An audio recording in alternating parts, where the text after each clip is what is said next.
Give me a moment, and I said I'd be back, and here I am. I was gonna go ahead and check my audio and the whatnots. Should all be fine. I don't think there's gonna be an issue there. Oh, wrong thing. But I do at least want to make sure. And speaking of getting stuff ready, I, okay, yeah, audio's good. And now I just need to pull up the chat. Okay, there's that. I'll plug it in for later, and then we'll start the game. Well, okay, I actually want to make an adjustment quick because I don't remember where I left off, and I think it'd be awkward just like start from a save that like I have no idea where I was at. I won't be doing this for like Sonic Force and Heroes or anything like that because like that's no, that game is not the kind of thing you do that for. But for this, I would at least like to start fresh. Also, yeah, if you haven't seen it before, there's the these little memories. It's like to have their Nintendo's own unique form of system memory called blocks that aren't hard to understand in any way whatsoever. Mario's vacation takes a sludgy turn when a villain spoils Al Delfino. Don't know. Considering the title, I don't think I'm gonna like who the villain is.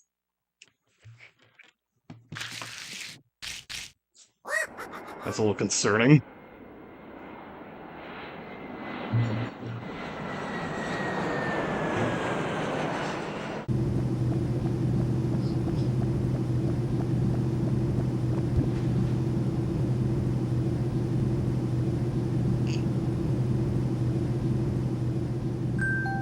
Oh, look at that! Wow, the model it's really simple. It looks really primitive. Wow. Welcome to the sun It looks like the transported kind of thing paradise you'd of have on a Isle keychain for Delfino. like We're so pleased to a welcome you baby. to our beautiful home. Come enjoy a natural wonderland to which Just we've added ignore the the world's random finest shadow resort figure facilities, running in the a background. It spectacular doesn't matter. amusement It's park, not important. and succulent seafood. All this and more await you on Isle Delfino. Come relax and let us refresh your body and spirit. I think Mario only heard the suck part of that succulent there. Oh, there it is again. No, it's just easier to see.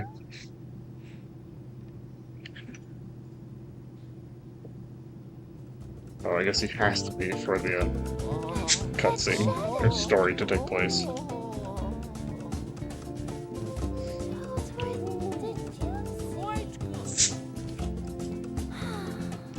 So for you listening to me, nah, he fucking doesn't give a shit. He's supposed to protect the people.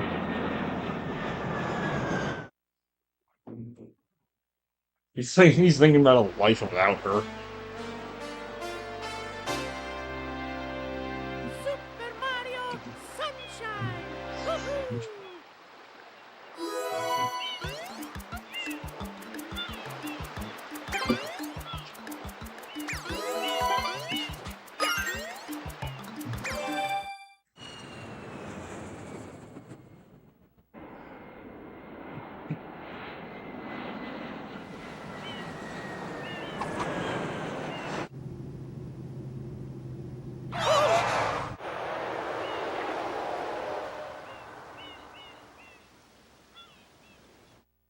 What happened? But he fucking crashed. He survived a plane crash somehow. What's this icky paint-like goop? It's moving! Why are you two smiling about this?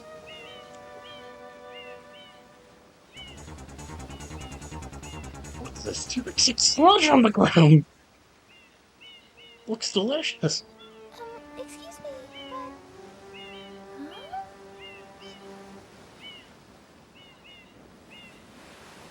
I am most concerned with the well-being of the princess in this dreadful heat.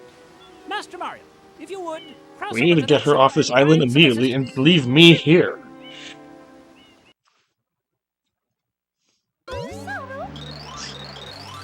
I have a bad feeling about this.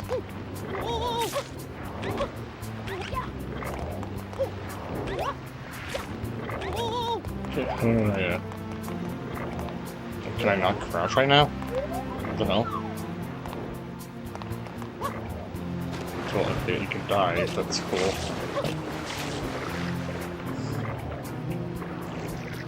Yeah, that feels weird. This game uses a C-stick as like the actual analog here. How many games do that? They just use the triggers for that.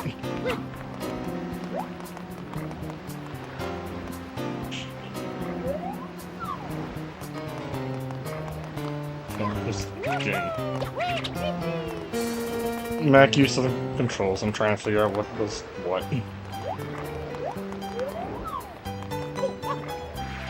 I guess that'll just do. I was trying to figure out how I could do like a long jump or something, and I guess just diving is the way to do that. Power up complete. Thank you for purchasing this item from Gad Science Incorporated. Preparing to register customer information. Scanning and classifying subject data. Getting social security number. Subject identified as Mario, resident of the Mushroom Kingdom. Data storage complete. I am Flood, a flash liquidizer ultra dowsing device. I hope to be of assistance.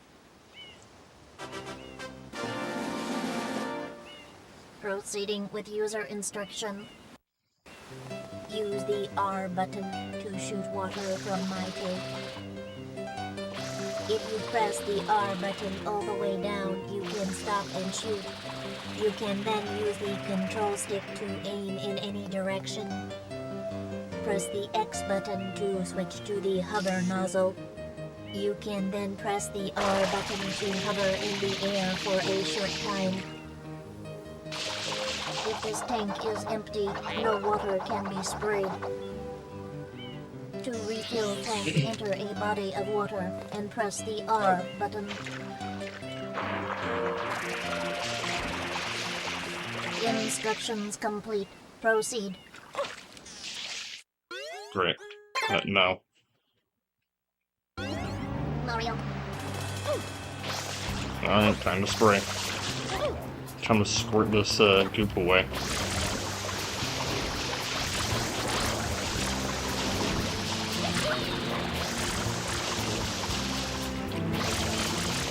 Oh, I see. Okay. It's a little weird. It's like inverted if you want to spray upwards or downwards. Imagine rice isn't inverted though, which isn't too bad.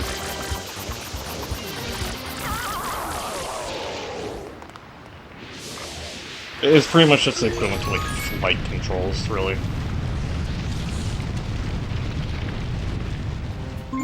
They're a little strange, but they feel good enough.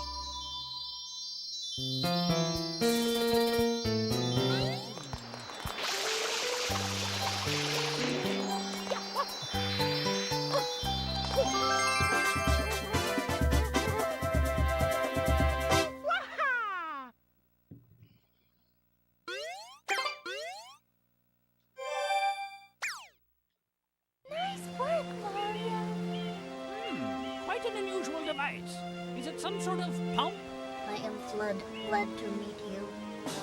Hey, someone's coming.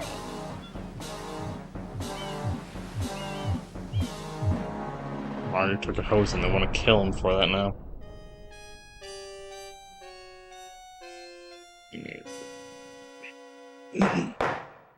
Court is now in session. As you are no doubt aware, someone has been senselessly defacing fair Isle Delfino using some paint-like substance. The accused is charged with polluting our beautiful home, and yes, endangering our very way of life. Indeed, how can one not be aware of what is going on?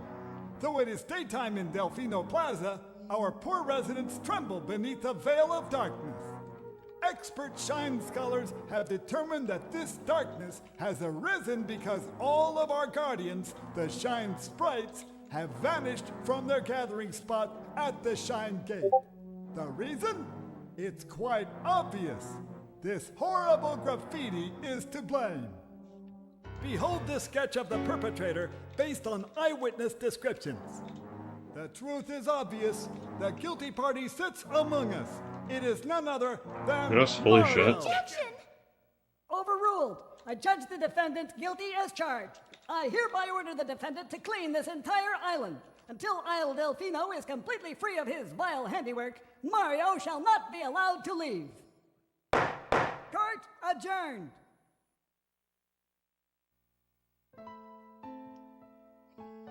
This appears to be quite a predicament, Mario. Data analysis verifies that the island's inhabitants are indeed troubled by pollution, but the pollution itself is not the main problem. Mario, you witnessed this object at the airstrip, correct? It is a shine sprite. Shine sprites are the source of power on Isle Delfino. They used to gather in great numbers at the Shine Gate, but the graffiti incident has polluted the island and most of the Shine sprites have fled. There is no longer any power to support the peaceful lifestyle of the islanders. It is most pitiable. The only way to ensure the return of the Shine sprites Sorry is to for keep the being island quiet from there. becoming any I mean, dirtier. The I'd rather not talk over the perpetrator cutscene, is but this likely one is fairly even as we boring speak. and long. And you, But yeah, Mario, I had to are swap being over treated to a as different channel criminal. because there's a friend that's gonna Tomorrow we join. must He's do not gonna our be best to here resolve consistently. this He just kind of situation. knows Mario Sunshine likes it, but you know, he wanted to see what's going on here. Do I want to see the cutscene again? No way. Go straight that way. You can't miss the mess tower. Your first job's to get rid of all that ugliness. And remember, we'll be watching you, pal. We'll know if you start slacking off. You know, I say that's good to hear, but like, I can't hear because the audio mixing, it's kind of, the music is overpowering them a good bit. No, come on. That's not what I meant.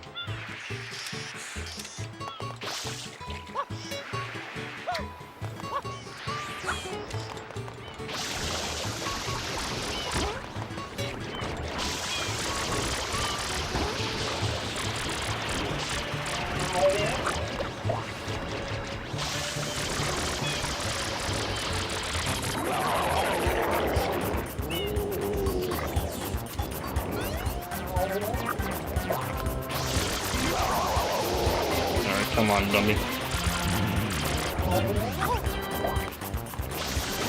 I want to get onto some actual stages, please. These boss fights, like, or mini boss fights, they're not like the worst thing ever, but like, they take a while. They're not wild, it's just, they eat up time is what they do. Princess, look! On the statue's head! I want to get onto the game.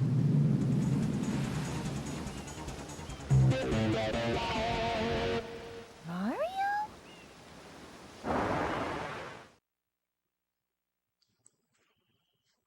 Oh boy, time for this.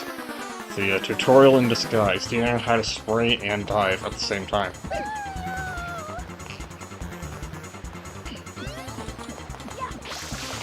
Mario!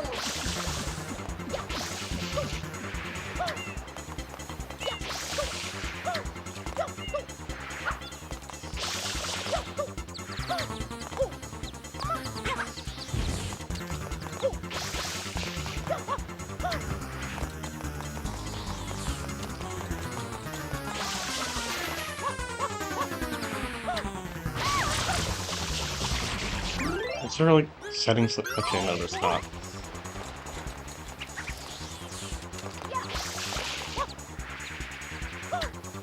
That's a shame. Not a big deal.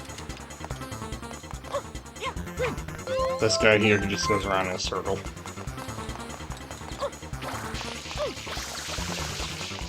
Oh, there's a way... Oh. There's a way you can spray that just like... There's like a splash in front of you. I'm trying to see how you do that, because that'd be really useful.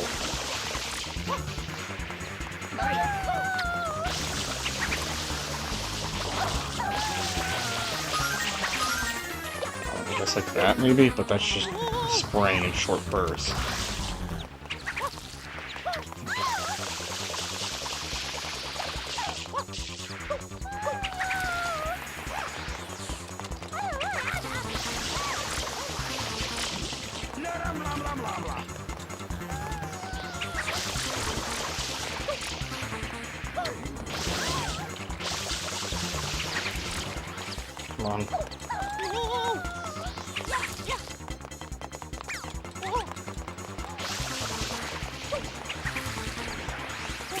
Really need have this much health?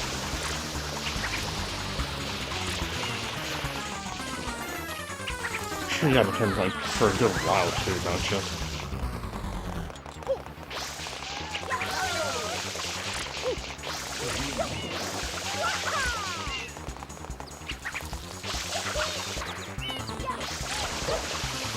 There we go.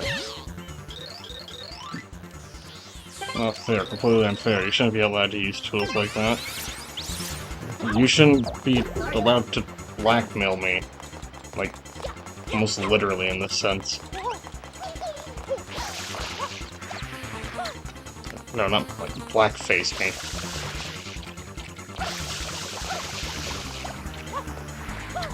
Mario gets framed for doing blackface in this game.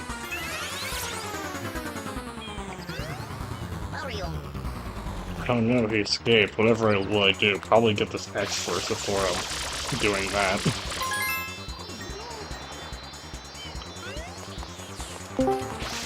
Hey, What up? Mario Sunshine. Yeah, you told me. Yeah.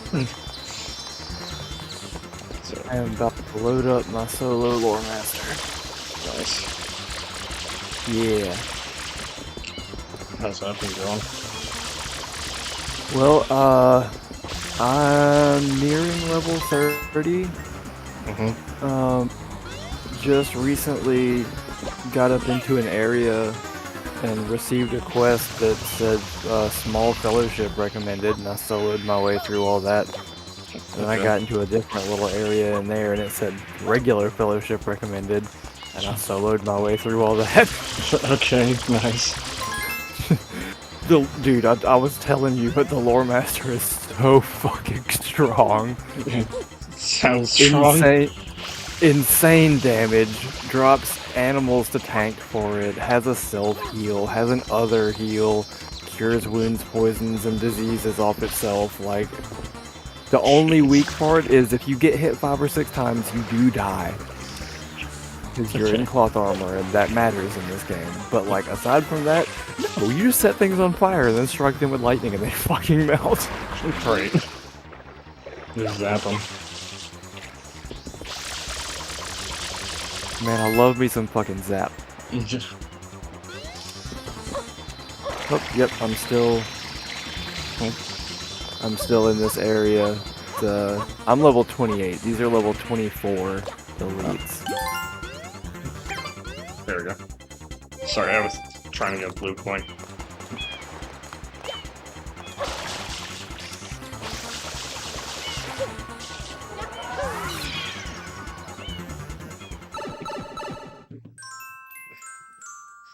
Oh, speaking of, because this might actually be interesting, you might want to actually explain what you're just talking about there. What? Because, yeah, because, like, to me, I already know what that MMO is, but, like, I am streaming this right now. Oh, so what am I explaining? What the Lord of the Rings MMO is. Oh, it's an MMO based in the Lord of the Rings universe with, like, you know, familiar characters and story quests that follow the movies, and, you know, a lot of locations that are not even in the books, but they're in, like, the Silmarillion and shit. Wait, have you read the books?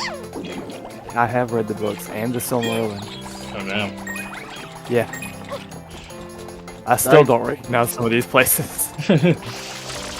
I never got into it just because, like, it always kind of sounded like one of those book series that was just, like, massive and, like, hard to get into unless, like, you're into it early, sorta. Yeah, that's pretty accurate. Damn it, all these fucking corrupt actors are behind me. But yeah, fun game. Very fun. Completely free to play. Aside from, like, you can pay to unlock some of the areas and whatnot. I mean, that's most MMOs. They want to sell you on, like, the gameplay loop and then get you paying later. That part. Yeah. The part that was, that kind of ruined most mobile games. Not like they were any good in the first place. Damn, I don't have any space in my inventory right now. I'm completely out. Wait, I can use that. What are you trying to get? I've got a bunch of shit that I'm trying to like pick up. Got 6 expert scholar scroll cases now.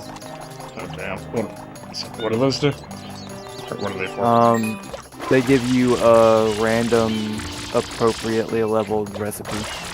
Oh, you gotta unlock the recipes. Yeah, well, no, you start, your crafting has like basic recipes by default, and you can make those, but these are like special recipes that Gotcha. you need a recipe to make this because it's better than the default stuff. But it's not hard to get recipes. Like I said, I've got, let's see, 6 jeweler cases. I've got 10 expert tailor scroll cases, 12 metalsmith, 8 weaponsmith. And those are not even for this character, those are just to send off to other characters. People that I know. Yeah. It's essentially just kind of the equivalent of like getting a recipe for like something you unlock for like level 5, say, right? Whereas if you were like 4. Or am I wrong? No, it's like they're not recipes for things that you would ever unlock by leveling up. Like you have to get the recipes to have the recipes, and some of them are like one-time use. So you get the recipe and you read the recipe, and then you can make the thing in it one time, and then you have to get the recipe again to make it again. Oh, okay. Yeah. I wouldn't be surprised if that played into other parts of like the pay-to-play sort of model.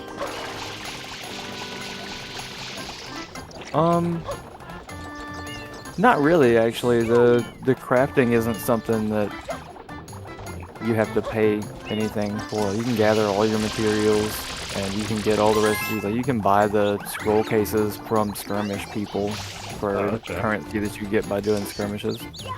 Alright. And you can also buy, like, most of the complicated crafting materials, like the rarer stuff, you can just outright buy it from a skirmish vendor these days. Oh, damn. Used to be, if you wanted a mithril flake, you had to go hunting rares in Moria for 3 fucking hours. Jeez. Now you can just buy it for like 180 marks or some shit. And I've got 1,062 marks on this character. Jeez. Oh yeah, the skirmish currency is, like, it takes a fair amount of it to do anything with. I guess I was going by the standards. Fuck! Yo!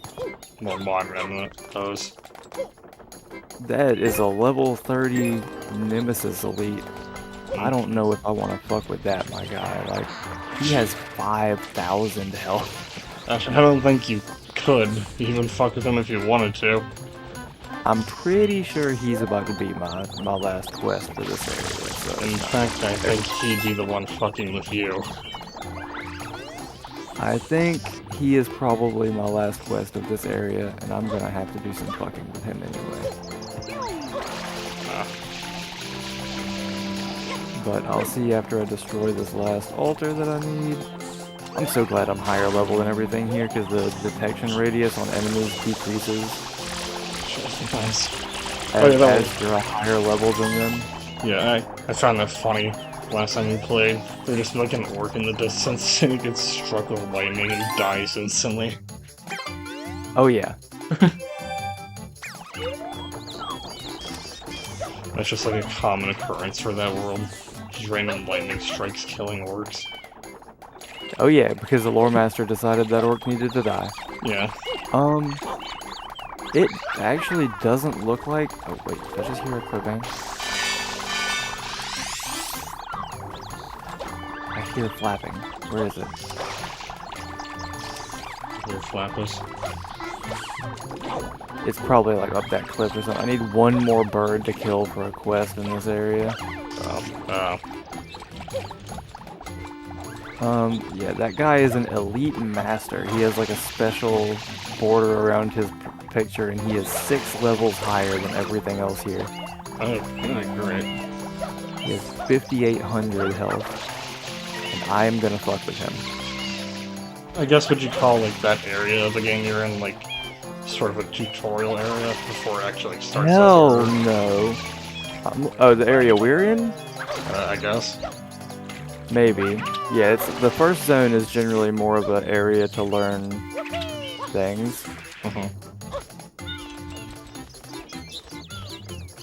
I guess in the place you're in, what level are you like expected to be? 25-ish. Oh, yeah, that's way past that. Yeah, I'm level 28 right now, just because I'm soloing this tougher area. Oh, I died. I will say there I got was him down to also 700 another though. funny thing that happened in the other game we were playing WoW. Was that we found that one enemy, that one boss that was on the world map and just died instantly. She just had like 5 million health or whatever. Yeah, that was fun. I mean, walking to it wasn't, but like, it's just so anticlimactic. Yeah, we got up there and it wasn't even a fight, I think just like a Yeah. It was fun. Yeah, that guy, I think maybe I can kill him. Maybe. I do have 3 dread here, which blows. Oh no, it's the first bronze to present any threat, which means it won't open its mouth constantly.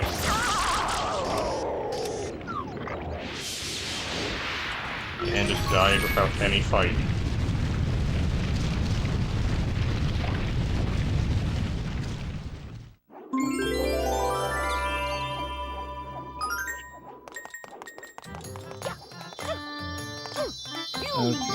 Okay, so that's what I need to do. Alright. Oh, nope. Summon the bear, summon the bear, summon the bear. Summon the bear, summon the bear, Bring in the summon bear. the bear, summon the bear, summon the bear, summon the bear. Airdrop the bear in.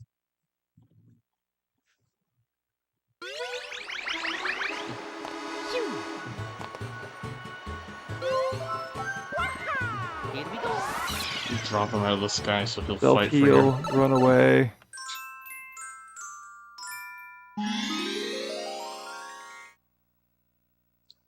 Don't they just kind of like load in that game? The summons?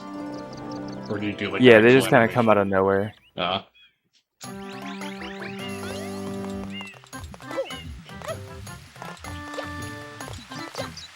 I like the interpretation. Oh, I got him now. To just like drop in. I killed him. I killed him, he didn't drop anything. Yeah. Yeah. So yeah, he definitely is a quest dude. And I really, really hope I don't get all the way back out to town to turn this quest in and then it tell me to turn around and come in here to kill this guy. Because I'm not doing that shit. Yeah. Oh god, it was a trek to get into this motherfucker. I've come so far. Yeah. I'm like halfway across a zone from town just in this little area. I mean, what you'd hope to expect from that sort of game, given that it's a bit older, is that, like, they just drop an item that, like, is a check for the quest. Oh no, that's not how it works. It's one of those trackers who killed the guy. But yeah, I would not be surprised if I got back to town and turned in this quest that I have to come in here and destroy altars, and the guy was like, oh hey, we've heard that there's a very dangerous orc in that camp, can you go kill it? And it's the guy that I just went in here and struggled to kill.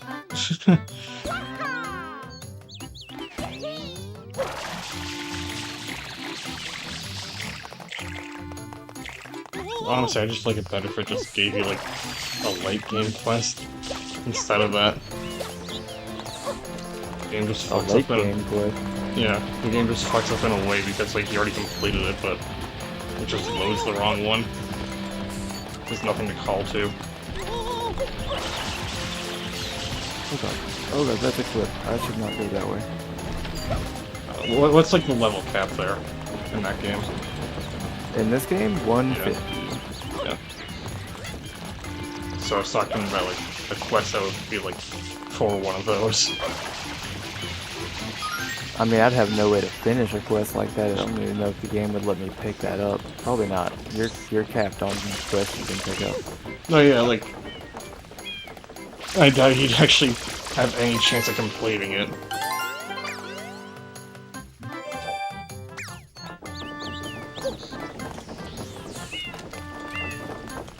I don't even remember how I got in here. It's daytime now and I'm still lost. Like, I think I'm supposed to be down there? Yeah, that looks like the way out. How do I get down? You know, it's kind of coincidental that we're talking about boss fights right now because, like, I'm about to fight the first boss of this game, actually. Nice. It's a big old PD Piranha with his really weird fight. Most of the fights are kind of like that. Yeah, fights in Mario games tend to be more gimmicky than actual fights. Well, okay, this one is that you spray water in him to inflate him, and then you stomp his belly button. The fight after this Yeah. is knocking wigglers off of fucking solar panels. Yeah, see?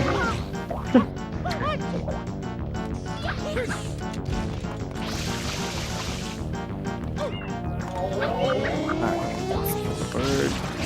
And then the one right after that is fighting fucking sentient goop that's somehow electric. Hey, sentient electric dude. Yeah. Is that what you call lemonade from where you're from? Yeah, Okay. totally. God damn it, I just got knocked off my horse.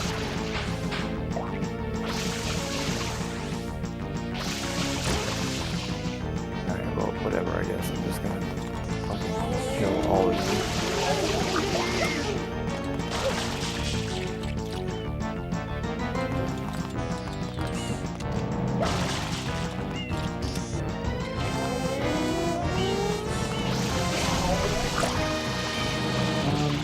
I don't know why this one says small fellowship wanted for it, but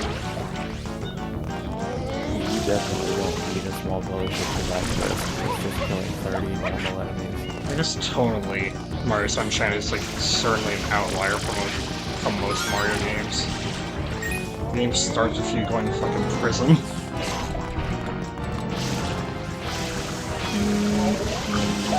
Yeah, that's a little different. It feels more Elder Scrolls-y a little bit, but then it quickly falls right back into typical Mario goofiness. Yeah, like the Wiggler fight and PD Piranha, and then after that you have the Mecha fight, followed straight up afterwards by gambling. Hell yeah. Like this game is just exploring like the seedy underbelly of fucking Mario crime universe. Nice, I like it. Fun kids game. I like that it teaches my kids about the world of criminals. Alright, so I spent like an hour and a half working my way through this area and getting to the back, and then it just took me all of 3 minutes to run back out. That is how well designed this game is. I was running around in there. I'm pretty sure I never went to the same area twice in there. And just was doing quests and whatnot and killing elites, and I found a rare and killed it and it dropped some special stuff. And then, you know, it's time to go. Alright, I'm right back out. I'm right here at the town I need to be at. Let's do this. Okay. It's great. Like, WoW doesn't do that shit. If WoW sends you into a special area to do quests, first off, it's one quest. You get one reward for that. And you have to go for like a half an hour one way and a half an hour the other way to do that shit. Well, I was gonna say like. Not- Sorry. No, go on. I was just gonna ask for like more context on it. Well, like, we played a little bit of WoW. You notice like the way the quests work is there you'll go to an area and there's a bunch of quests in a little central gathering hub, and you pick them all up, and then WoW, all those quests are like spread out around the whole zone you're in. You have to go over to the east 300 yards to do one, and then from there you go 600 yards northwest and do another one, and then you're like circling around the whole zone. It takes 2 hours to do a round of quests. Whereas in this game, you go to an area, you pick up like 10 quests, and then you go to an area and do them all. Like it's one little spot that's got all the quests you have to do, and then you move on to the next area.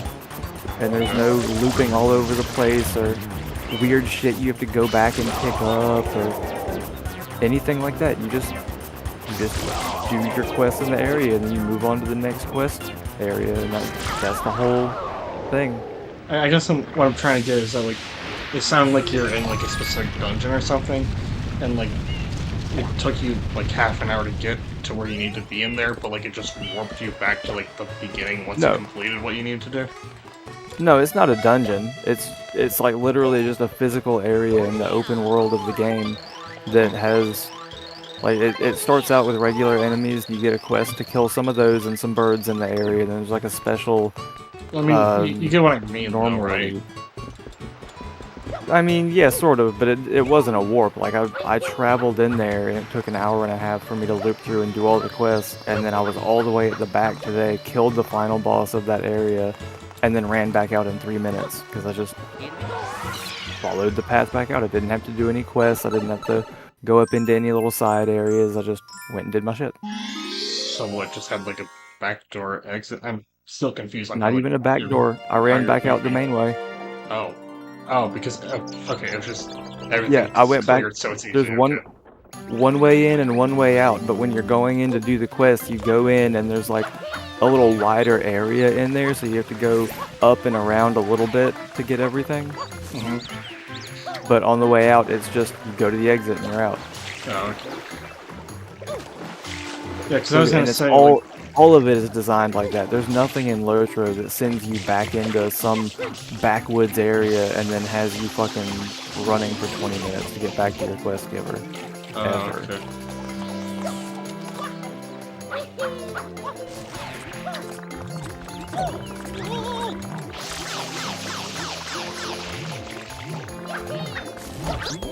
A what?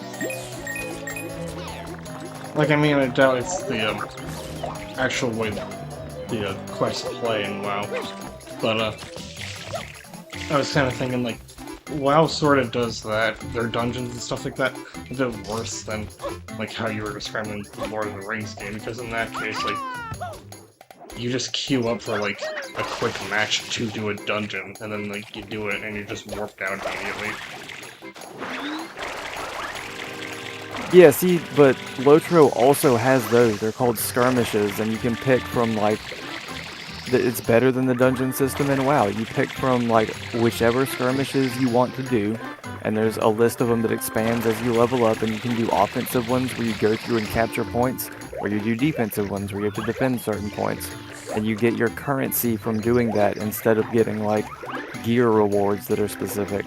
And then you finish it, you get your currency, you get back out, it puts you back out where you were in, and you can go to a skirmish camp to trade the currency for whatever gear is relevant to you at your level, instead of having to run the same dungeon 6 times to get a specific piece of gear. You run a bunch of different skirmishes and you get all your currency, and then you can fill the gaps in your questing gear with skirmish gear is sort of the point of it. You're not supposed to do entirely questing or entirely skirmish. It's just if you get bored of questing, you can go and skirmish for a while, and you're not going to fall behind on your gear, and you're not going to miss out on anything. You can even trade it for your crafting stuff, and then you get right back into questing. It's so smooth. It's so good. Mm-hmm. Like, I guess it's kind of at the point, but, like, my general sort of issue with WoW's way of doing the dungeons is just to, like, it feels so stupid official. Like, you're just going one random place, and then you just leave after, like, you kill whatever boss. You go into a random place, you slaughter your way through it, and that's the fucking end of it. Yeah. There's no communication, there's no tactics, everybody just throws their spells at everything, and that's the whole thing. Whereas in Lotro, your skirmish is like, they scale to whatever your party is. Like you can make them 1 person, 2 person, 3 person. There's 3 different tiers of difficulty you can pick that give you more currency for doing them. And then, like I said, I'll look at my. Hang on. Let me look at my skirmish list real quick. Instances, seasonal skirmishes. I have 3 defensive and 2 offensive skirmishes that I can run right now. They'll be level 28 skirmishes. They're for 1 person. I've got 5 of them, so I could run through all 5 of those, and I'd probably gain like 3 levels, and also enough currency to catch up my gear to where I'm currently at. Nice. Yeah. Like the only irritating part about it is that you have to go to a skirmish camp to trade in your marks, but there's skirmish camps at every major city. So it's And also like in not some a big random deal. places. Yeah. Yeah, it's not a big deal at all. Like anywhere you go, you're never more than a 5 minutes ride away from a skirmish camp. I guess you can correct me on this, like if I'm misunderstanding it, but like in the most ideal scenario for like that kind of thing, you'd want it to sort of be tied to like where you actually like are, sort of. What, like the skirmishes?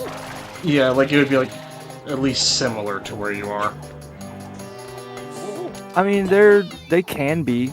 The skirmishes I currently have are I've got the Siege of Gondomar, which is like an actual event that happens in the books that you kind of go back in time and do. And then there's a couple that are like more, there's one that takes place in the Shire, and you're going through and recapturing a little town in the Shire from the enemies, the agents of Sauron, this orcs and shit. Yeah. It's like there's a couple. There's the one where you defend Weathertop, which you've seen the movies, right? No. No. Okay. Well, Weathertop is in the movies. That's where Okay, Frodo like gets when I- stabbed by the guy in the roads. Like the entire knowledge of like Lord of the Rings for me is the DOS game, DOS text adventure game, and I know that there's a bridge with dark people on it. That is like the entirety of my knowledge. Bridge with the dark people. Like that when you cross it, or that when Frodo crossed it, I think, like some of the dark wraiths came out and like killed him or something. That might have been specific to the DOS game. That might have been specific to that game, because I can't think of anything like that happens in the books. There's a lot of bridges with dark people on them in this game. It might have happened like after they went across that, but I remember being like a sort of significant landmark.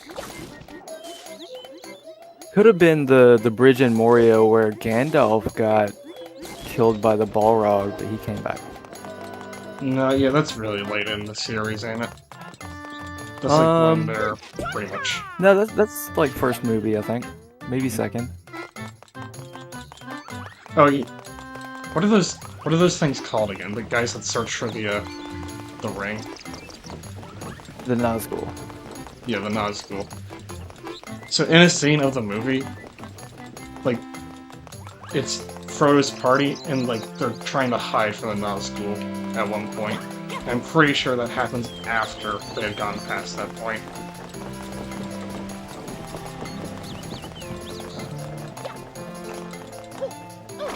That could be specific to the game. No, this scene was in a movie. Like, I can think of a couple of spots where they're hiding from the Nazgul, but there's only one in the movies where, like, it's Frodo and 3 other hobbits, and they're all, like, gathered up under a little earthy overhang. Okay. Is it, like, sort of like a dark forest and, like, cloudy? Yeah. Mm-hmm. It's like Okay, nighttime and dark and black, worms all over the place. I don't think it was exactly night, but that sounds very familiar. It might have been daytime, but like darkened by the presence of the Nazgul or something like that. Yeah, I think that's what it was actually, because I feel like I remember as soon as it left, the daylight returned and shit. That's how it is in the game too. There's a mechanic called Dread, where you get stacks of dread if you're near something that's powerfully evil enough, and it reduces your max health and your damage. And if you have That's about as good as calling like the evil forces in Terraria, like the corruption and like whatever the other Well, one's called, it's Crimson. dread. Like if you know the squid thing outside Moria. Yeah. That's a boss fight in the game, and it gives you 10 dread to be near it because it's so evil and powerful that like its presence will incapacitate you if you don't have the proper gear that gives you the opposing force that's called radiance. Oh, okay. And you can't get 10 radiance, you can only get like 6, so you still have to do that fight at a minimum of 4 dread. Jeez. So, like, how... I'm gonna make the assumption that, like, they just are in it. How are the Nazgul handled in the MMO? Earlier in the game, there's a couple of story quests where you sort of encounter them, but they have so much dread that you can't move near them. Like you're incapacitated by dread if you get close to them. Okay. But then later on, there's some stuff that you like actually fight them. Oh, okay, cool.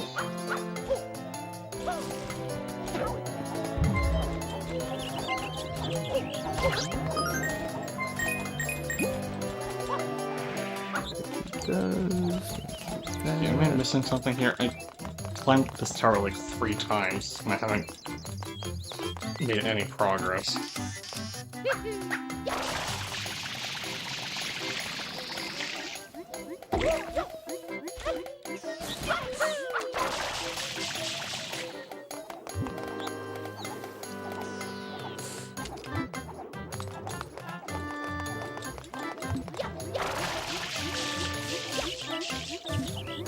There seems to be this one path, but like, following the path, you need so much height that you pretty much need to go up the tower for it.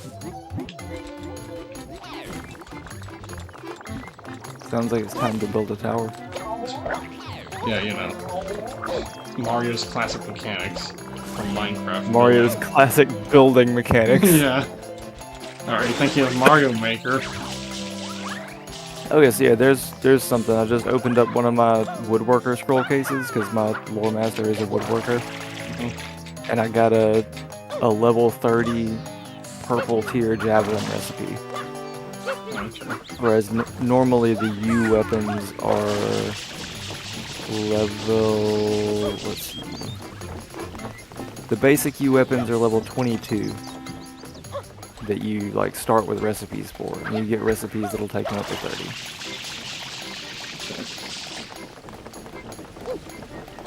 I'm gonna open up these scholar scroll cases just to sort of see what's in them because I'm curious. Because this character is a scholar, but scholar is sort of pointless. Like, alright, so there's the recipe for a potion that removes wounds. What do scholars do? Scholars make lore scrolls, which give you like battle buffs.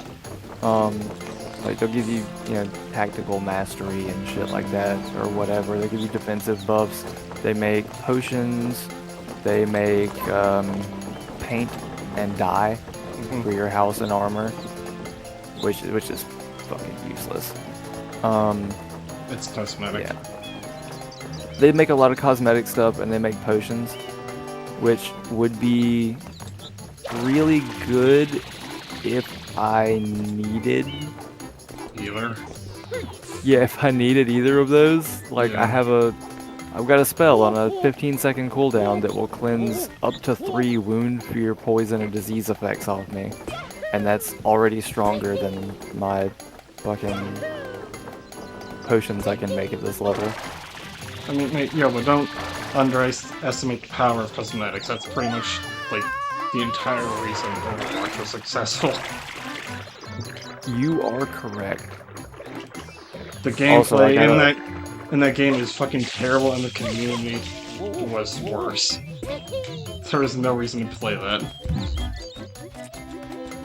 My daily reward for today, out of my free everyday thing, was a legendary item experience rune. Oh, I just found the fucking path I was missing. Sorry. You're good. It's a little item that will give your legendary item 67,000 experience. Jesus. Yeah, I have a grand total of 35,000 experience right now. This rune has more experience than me. Holy hell. And also, it's got a minimum level of 85. I can't use that for so long. I guess since we're talking about, what'd you call it, old? That MMO? Old? Yeah, this is definitely an old-ass MMO. Okay. Yeah, since we're on the topic of, like, old MMOs, have you ever tried, RuneScape? Oh yeah, I used to play the shit out of RuneScape. I played RuneScape before it was an old MMO. Do you like the, old school, or do you like the new one? I don't know. I never had premium, but I think old school was better.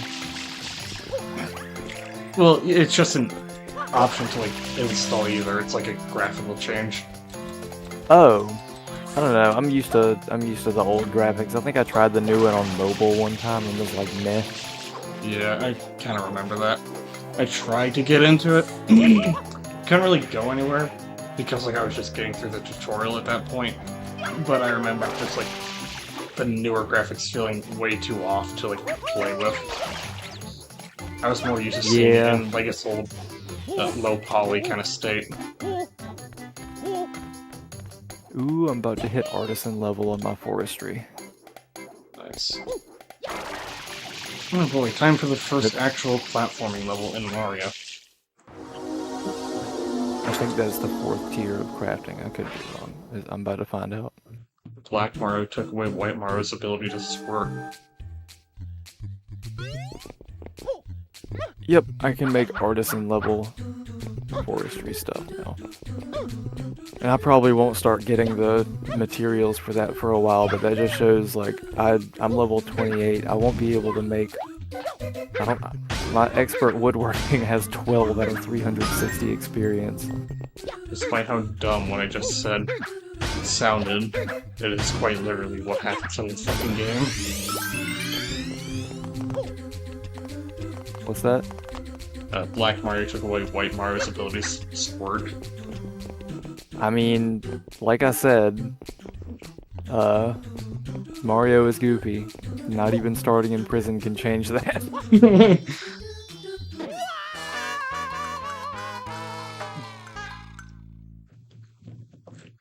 Well, I like that. I like the way Toadsworth has been characterized so far. Normally throughout the games he's supposed to be like Princess Peach's bodyguard, even though, you know, he's like an old fool. Yeah, like this entire opening cutscene is just him reminiscing about how he wants to get rid of her. What? If only I could just leave her on this island and ride back to the Mushroom Kingdom. It's like the equivalent of what he says.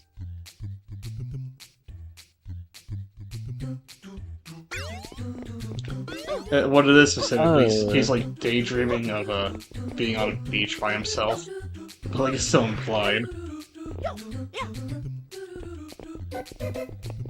Yeah, alright, it takes 244 Lotro points to add 5 slots to my inventory. You good there? Do what? You good there? I'm good on that for now because I only have 220. No, but I mean, think. Was it just talking to the abyss there? Oh no, I was sort of listening. Sorry, what'd you say? I was also looking in the store. I was like, I need more inventory space. How much is that? The opening cutscene as Toadsworth daydreaming of like, just like being on the beach and stuff, but like it's implied that he just wants to abandon Peach and just like leave her on the island while he rides off back to the kingdom. Damn. And like canonically, even though he's an old fool, he's just like meant to be her bodyguard. So you just have his guard there, just like wanting to leave her.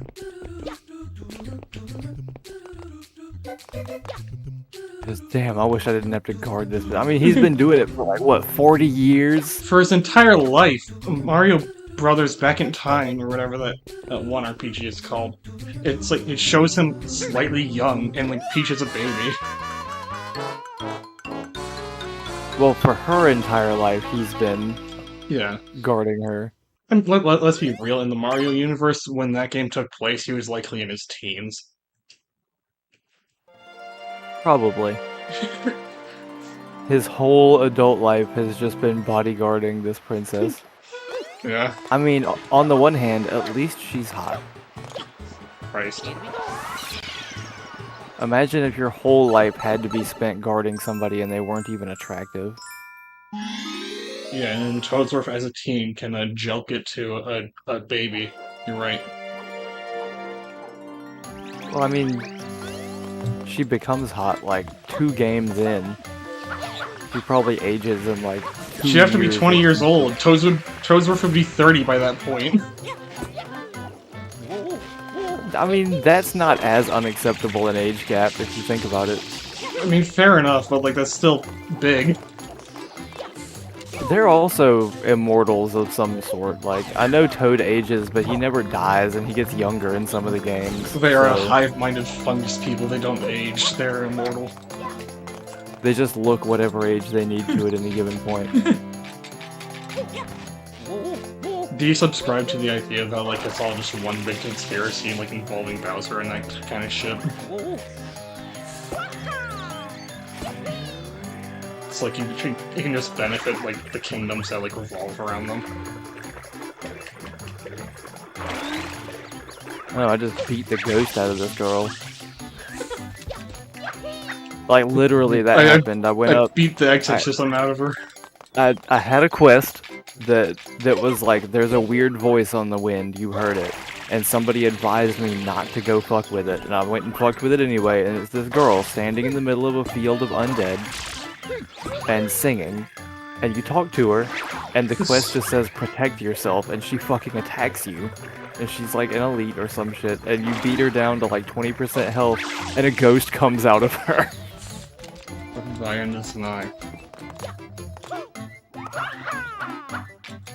The ghost didn't die though, so I'm only assuming... What the fuck did I just pick up? You didn't get the reference there. I didn't say like they died. I said the end is nigh. The end is nigh. He said something like that. Because, you know, the Bigfoot thing, or whatever that was. Like, prepare yourself. What the fuck? What? It said, when I killed that little creature thing, it said something about I picked up an undamaged Barghest corpse. And I was like, where is that? Because it wasn't in my inventory or anything. What the hell's a Barghest? It's like a undead wolf thing. Is it multi-headed? Like, what is No, this? one head. Is it a mix of creatures? Hang on, let me go find one real quick, and I'll throw the stream up and you can take a look if you want to. I'd just say to send a picture.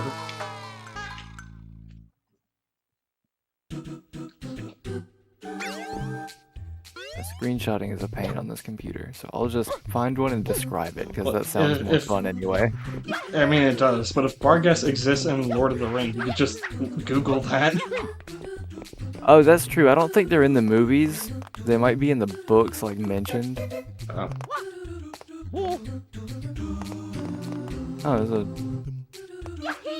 Oh, it's a quest to kill these things, I'm guessing.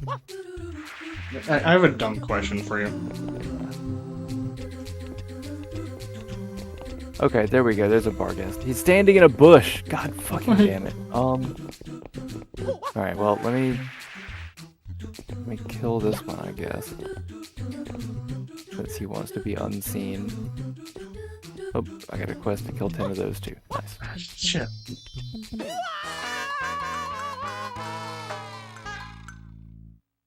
Yo, but... Yeah? I have a dumb question for you. What's that?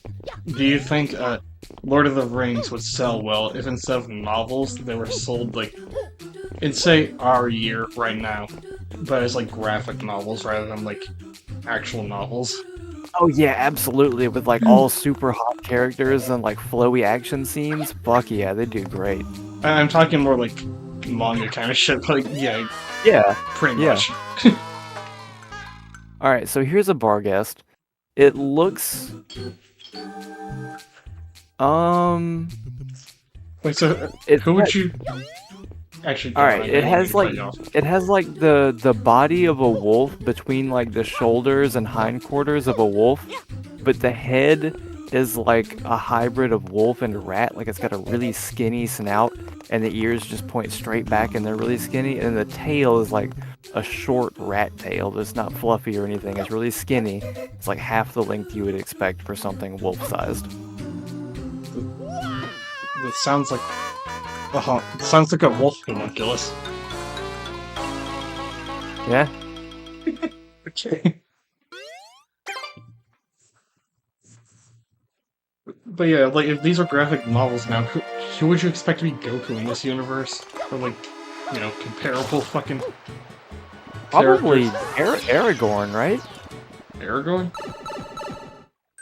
You gotta fill me in on who he is. You know I know nothing. Right. Aragorn is... I mean, I guess Frodo is the main character, but Aragorn is the human ranger who joins the Fellowship, and, like, Aragorn is he Gohan. never falters. He's a ranger. He's like 130 years old, and he's the heir to the kingship of Gondor. Like at the end of the series, he becomes the king of Gondor.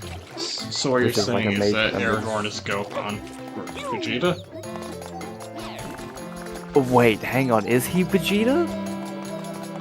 Well, no, he's not really rivals with anyone. Well, yeah, that's why I was suggesting Gohan. Maybe. It's like a secondary main character. Yeah, but Frodo's not like a fighter. He barely fights anything in the whole series, and he's bad at it when he does. Yeah, you're right. That's why Gandalf is Goku. Sam could be Goku because Sam fights some shit and does good, and he never fucking backs down. Yeah, I can see that. At the same time, too, who's that one bald character from the Dragon Ball series? Yeah. I can also maybe see him fitting Krillin. Because that's not accurate, like, at all, to you. Yeah, that's pretty accurate to Sam as well. He's short, and he likes food. Okay, but the real question, who's Frieza? Ooh. Let's see, an enemy. Oh, no, Frieza is, the Wormtongue, the evil advisor who works for Saruman, who, like, corrupts the king of, or the person who's holding the kingship of Gondor, corrupts that guy. Okay, so this is But gonna be then like... Gandalf comes in and fucks that dude up.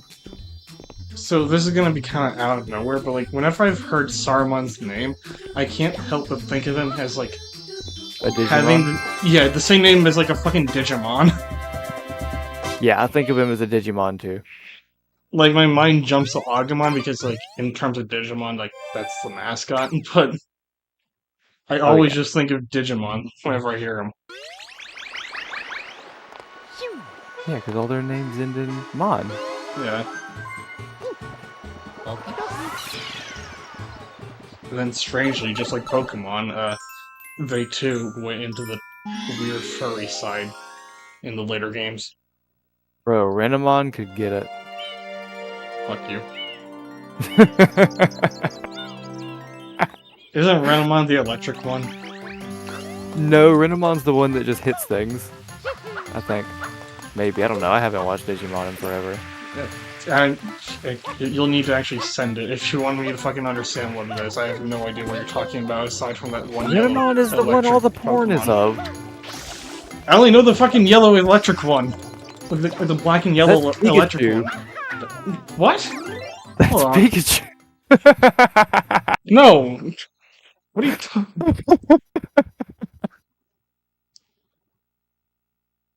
Here, hang on. Let me send you a I'm link talking to about some, a like, stalky Digimon. Renamon I'm talking porn. about Renamon, not fucking Pokemon. I'm talking about Digimon, not fucking Pokemon. Yes, that is the one. That is the one I was talking about. That one I know. Okay, yeah, the hot one. Renamon could get it. Exactly. I fucking disagree with you. I know lots of other people agree with you, but like... I was talking about Digimon there. I wasn't talking about Pokemon. Oh, I was just fucking with you with the Pikachu thing. I knew we were talking about Digimon. Unfortunately, Game Freak won't understand that joke. Lightning Storm.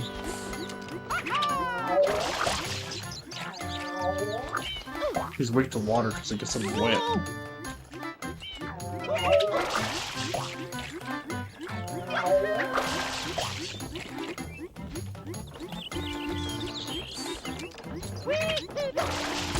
This is fucking Oh, I see. dumb.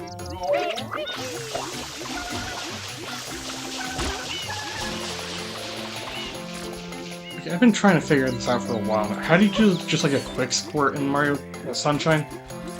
Have no idea. Fuck.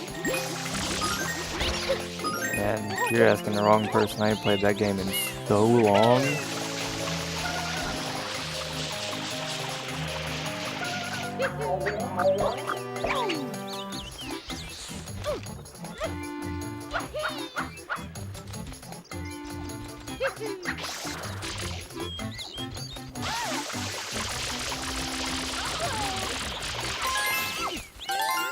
This is where that other guy was, so I guess I need to go to that one over there.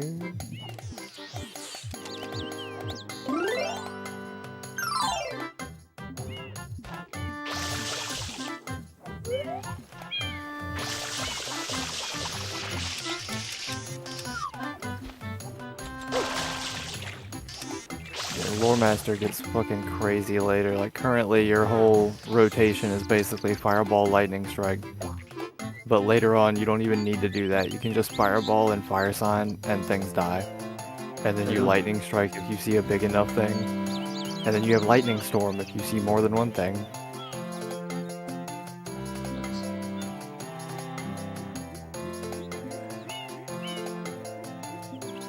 Small things basically just instantly die.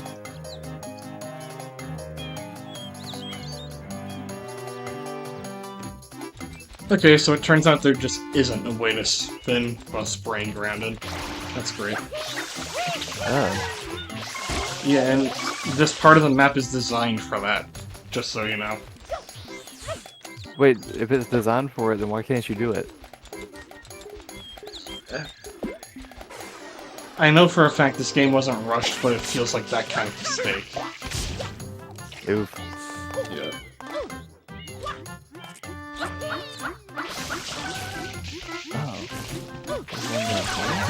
I'm so glad the map tells you where specific quest things are if you have specific ones you're supposed to be doing.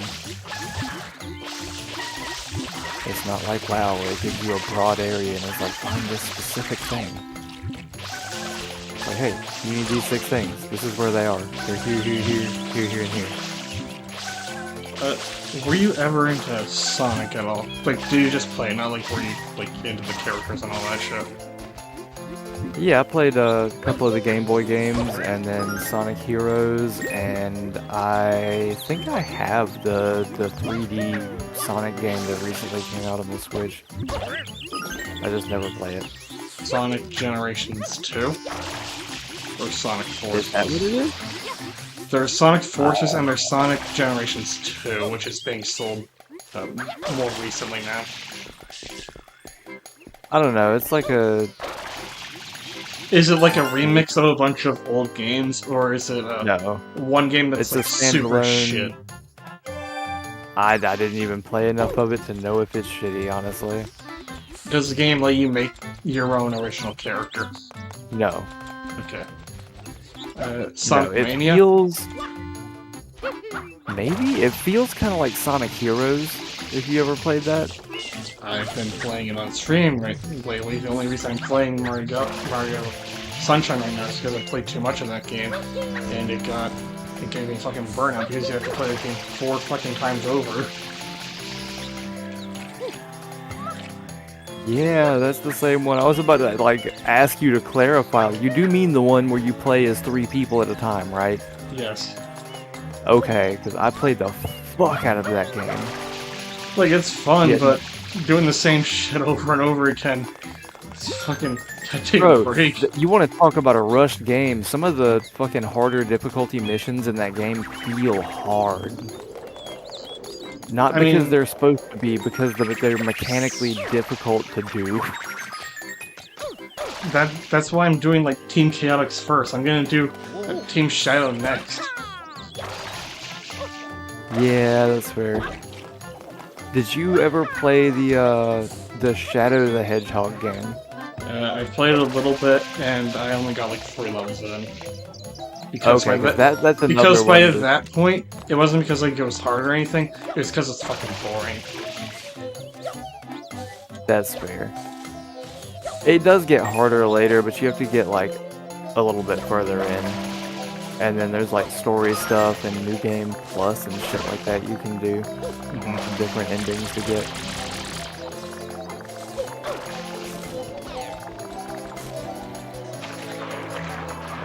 It's one of the little areas where it's only giving me like 1 quest at a time to go out into these places, but I'm getting more quests while I'm out there to like kill stuff or, well, it's mostly kill stuff, but it's like kill this specific guy that's over here by this grave, and it's a whole quest just to go kill him. To kill these Or- specific things. Or, you know, I killed a Barghest earlier and it gave me a quest to kill 10 Barghests, and I was like, oh, okay, cool.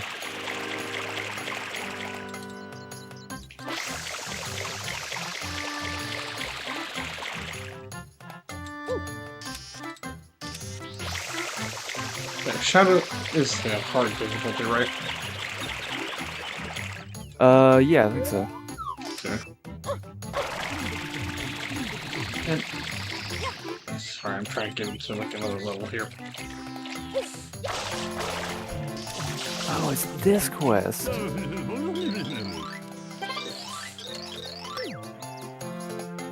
I feel like that used to be a bounty quest, didn't it? I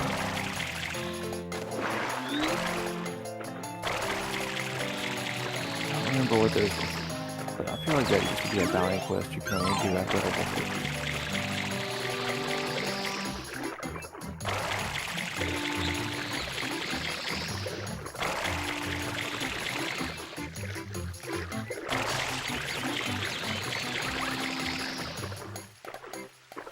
Where did I just get this pickaxe? I do not have a pickaxe.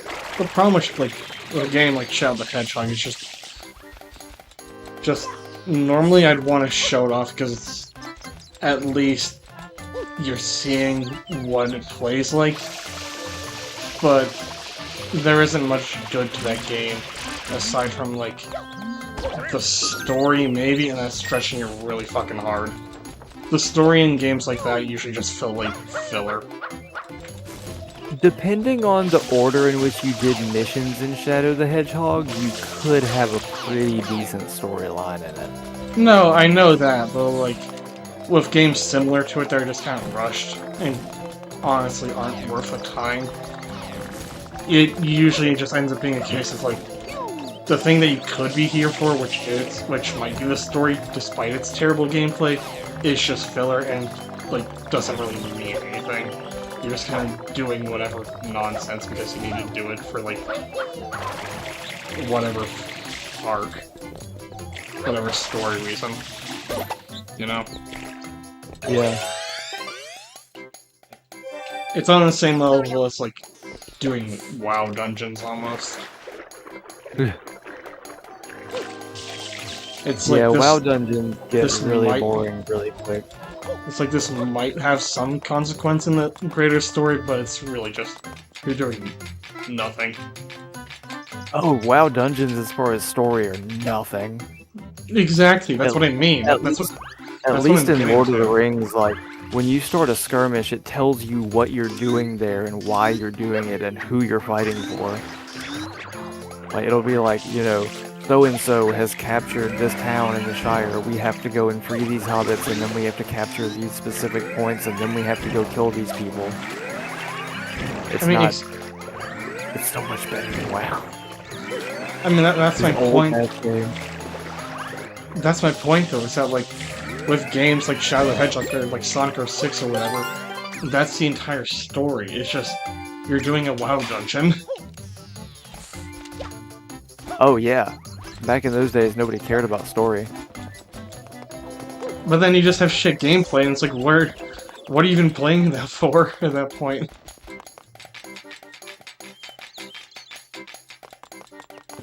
Oh, this horse teleports me when I pet it. Sweet. Are you playing it because Sega advertised to you that you should be playing it right now? I don't get the reasoning there.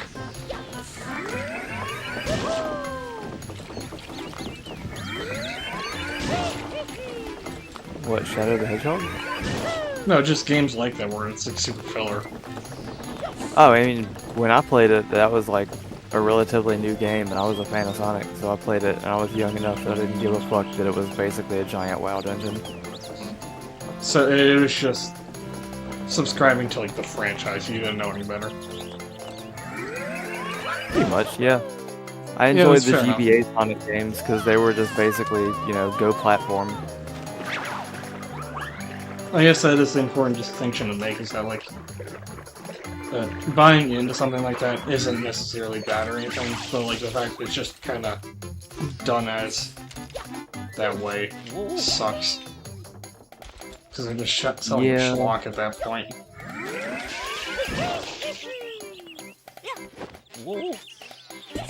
I am a little bit higher level than the enemies here. Actually, could you look up something funny for me? Like what? Yeah.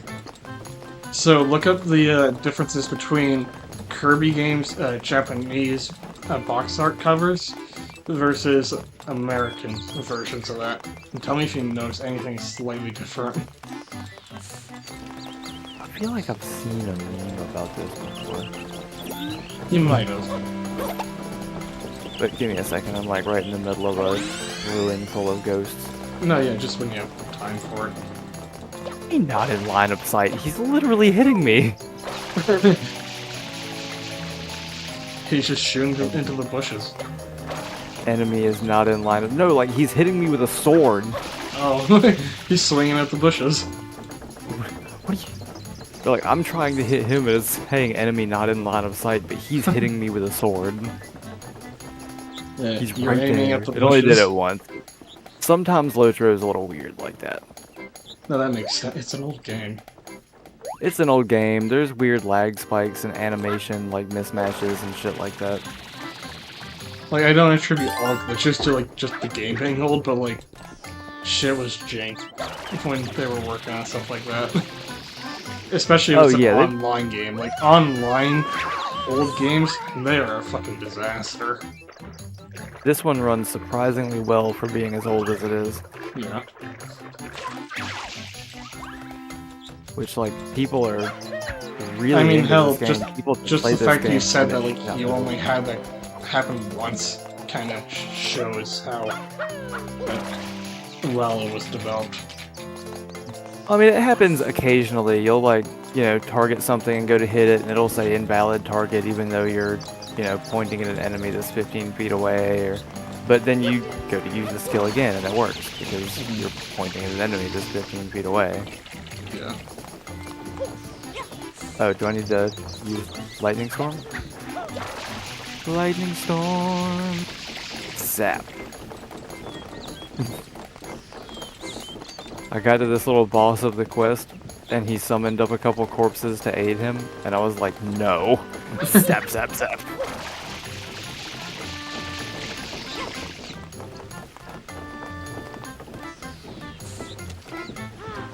You're getting the electric chair. You're getting the electric stand. Lightning Strike is dumb. Alright, so like, regular Lightning Strike right now at level 29 says it does 520 to 650 damage. Okay? That's heavy damage already. Like, that's a ton of damage. Lightning Storm hits 3 times, and it does 500 to 600, 300 to 400, and then 300 to 350. Jeez. To up to 5 enemies within 8 yards. about.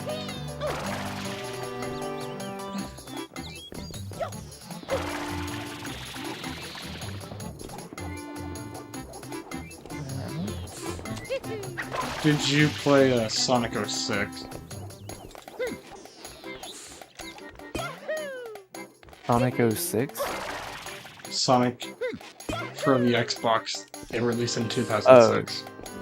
Nah, I never played any console Sonic games aside from Sonic Heroes and Shadow. Oh, okay. All handheld.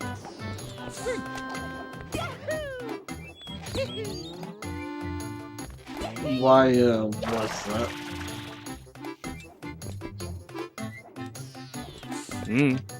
Like, I don't mind, I'm just curious, like, did you just not own one of those I don't consoles? know. Or... I mean, I got actually my sister got Sonic Heroes because like I enjoyed the Game Boy games, but not enough that I was willing to sit down at home and sink hours into a console Sonic game. Oh. Okay. I guess that's at least good then, because you probably avoided one of the worst games in the Sonic franchise. Okay, I know there have been a few bad ones. Sonic 06 is like definitively the worst one. Oh, okay. Sonic 06 is it's sort of known for what I was going on earlier, where it's like it has shit gameplay, but the story in it is at least good enough to keep you hooked for a little bit. Whereas Shadow is filler, Sonic 06 has a decent enough story.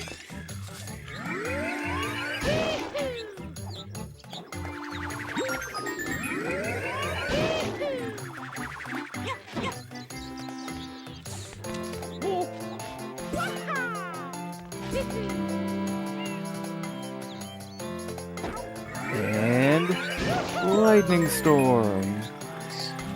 Killed them all. Nice. I was just riding around and I randomly got a quest to kill this named bar guest. And I was like, okay. I rode over. He had 2 friends with him. I said lightning storm, and they all died. Nice. Quest done. Yeah. Took 10 seconds. I love this game. It just hands you quests to do cool shit as you go do it and you get rewarded. Not like WoW, you have to talk to people all the fucking time. Have you at least seen the 06's intro? Probably not. Okay. Well, if it was anything to go by, it starts the game by giving you an overly cinematic cutscene where the characters, instead of, you know, looking, I guess, in quotes, realistic, they just kind of look disgusting. And aside Sonic, you have Final Fantasy characters that he's trying to defend. Oh. Yeah, it's...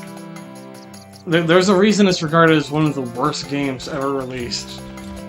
In general, but also just for, like, the Xbox, like, as a whole. Yeah, I never even had an Xbox. Yeah.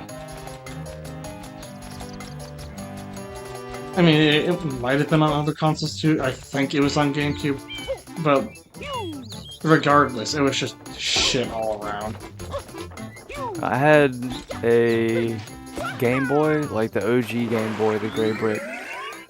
I mean, you were talking about Sonic Heroes earlier. That came out on the GameCube, so you had one of those.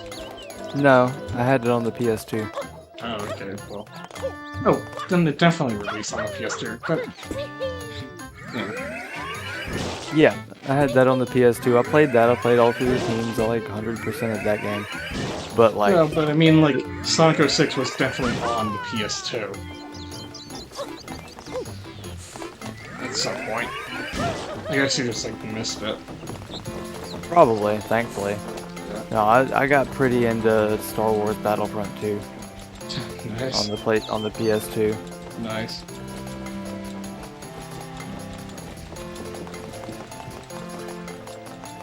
Fuck, where's this last coin here?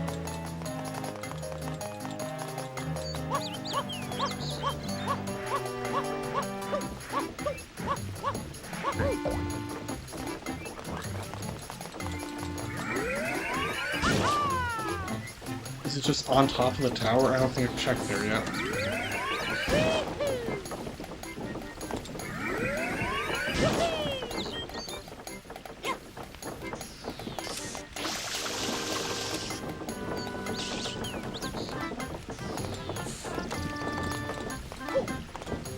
This thing's like, collect 8 boar meat at this area, and I go to the area and there's literally just boars crawling all over the fucking place. Jeez. Easy, I can do that.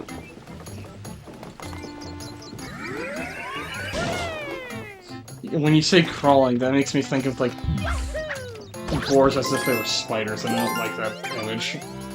Yeah, just boar bodies, but with 8 legs and 8 Yeah. eyes. Yeah. Anyways, Yeah, I'll be right disturbed. Get back. wrecked. I gotta go use the restroom. I had to go throw up thinking about that.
There, I'm back. Welcome back. I have finished killing my crawling boars and digging up rocks. Yeah, I've known one person ever who's done the I'm back, I'm X joke, and I'm glad to hear that you are not on that list of people. You're not one of Occasionally I'll do people the hi who've done back I'm that. dad thing. Yeah. Occasionally. Not often. No, but like, you at least do it, like, ironically then when you do it. Is that hope? Wants me to scout a goblin camp and avoid goblins. Why would I do that? I can just blow them up. Why don't I go wipe out this whole camp for you guys? Yeah, the only person I've known to ever do that was a guy that did it unironically, Ugh. and he ended up not being the greatest person ever. Gee, I am not surprised. Yeah.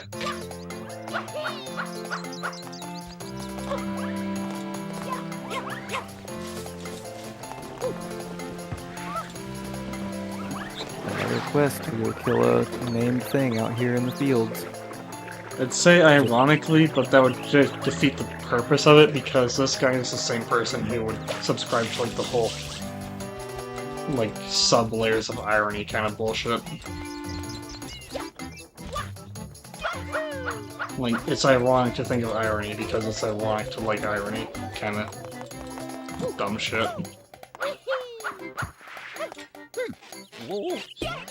If that sounds confusing, that's because it is. And I'm pretty sure I didn't describe it correctly there. Oh, that was hilarious. What?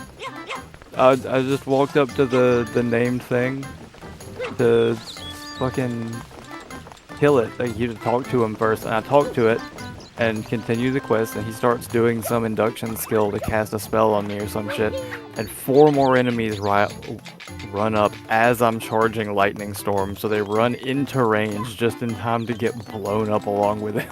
That's great. It's funny. Fucking love that shit. Yeah. It's like, I've been playing Monster Hunter now on the phone, the Monster Hunter AR game, and I'm using heavy bowgun. Have you ever played Monster Hunter? I played a tiny bit. Alright, so I'm mostly using heavy bowgun, which does a couple shots of piercing ammo and then has these cluster bombs that fire off, and they split in the air and they drop into bombs that explode. And every now and then I'll be fighting something and I'll go to cluster bomb and just entirely whiff it, like, because the monster will move mid-shooting or some shit like that. And then it'll, like, do another move that takes it right under the bombs after it splits. It'll get killed by that shit. Gotcha. That happened the other day. Something was doing a tail attack on me, and like its tail swept right through the bombs as they exploded.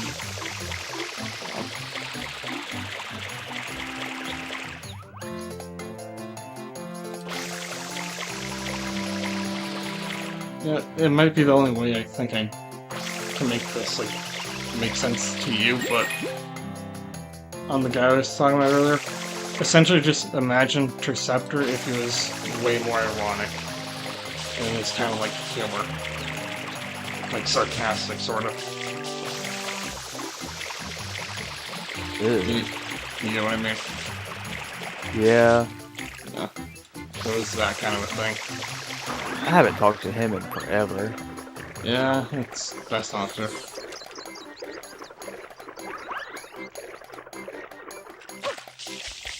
It's kind of been on purpose. The last time I went into the server, he, like, started some shit with me out of nothing. Are you playing an MMO with him? No, I was playing a separate game from him. Oh. But, like, I had played the game he was playing, and I just made a comment about what he was doing. I think he was playing Dark Souls 3, which I've speedrun. Fucking like, Dark Souls 3 is... That game is so fucking easy, what? Like, I've speedrun the fuck out of Dark Souls 3 a lot. I've played a lot of that game. And, he was trying to do something, and I told him, you know, you could do that a lot easier if you went and fought this boss, or a good guy. I forget what he was trying to do, but I gave him some advice because I used to speedrun the game and I know what I'm fucking talking about. Yeah. And he like went on this 10-minute rant about how that's not what he's trying to do and he wants to do it this way and he doesn't need help and he's blah blah blah blah blah. He's trying to figure it out himself, and I'm like, bro, you're playing a 20-year-old game. What are you fucking talking about? Yeah. Do you know where he was in the game? Or can you, No. describe the area? No. I didn't even, like, look. He just said he was trying to do... So he might have been struggling with a boss or something, and I was like, go get this weapon, or something. I forget exactly. Aside from Boreal Dancer, the only boss I can see anyone struggling with is the Nameless King. But isn't that mostly optional? Nameless King is optional. Dancer's not, but you can get strong enough that it's not a... You're supposed to get strong enough that it's not... No, yeah, if you wanted to, because of like how that game is, you can just beat it like from the very beginning. I mean, I used to do that with a club. Yeah. Like a level 6 or some shit. It's not hard.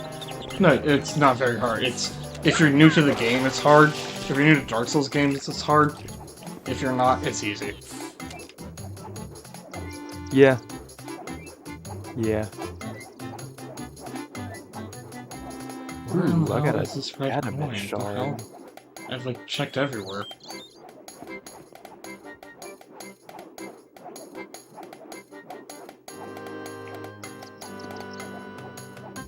Oh, I didn't check the trees yet, I guess. The red coins are in the trees. They're in the trees. Where in the fuck am I supposed to be looking for this? Shades disturbed because of looters. Okay. Am I supposed to, like, use the thing? Ah, okay. Feel like I'm being watched. I have to speak with somebody over here. I guess I just didn't get close enough to this tomb earlier to trigger the next stage in the quest. But yeah, you're gonna enjoy Lore Master a lot, I feel like. I mean, as I said, it sounds fun. Huh? Oh, yeah, it's super fun. It's fun early, and then it just stays fun. Nice.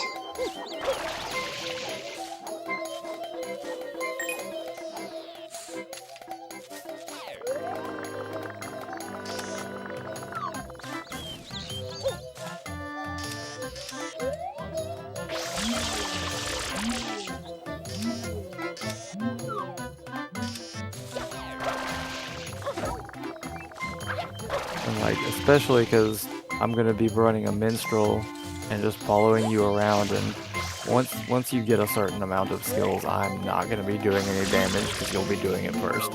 I'm just gonna be like, yeah, you can totally just, you know, walk into that horde of enemies and kill them all. You'll be fine. And you'd be right, probably.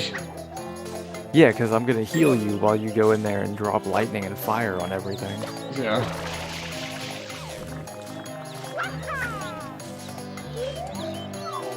So, what games did you own for the PS2? Or did you play on them? Shit. I mean, the one I played the most was Battlefront 2. Like, by far. By a long shot, I played a fuck ton of that. Nice. Played a good bit of Sonic Heroes. I played Curious George a lot because my sister liked to watch me play it. Okay.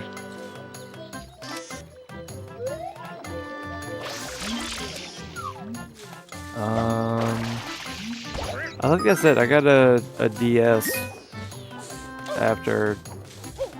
Yeah, I went straight from Battlefront 2 to DS games.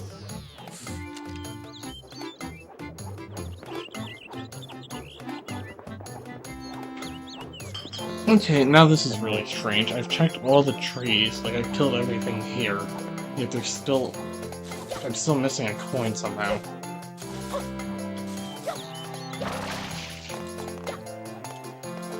I could check the city, but...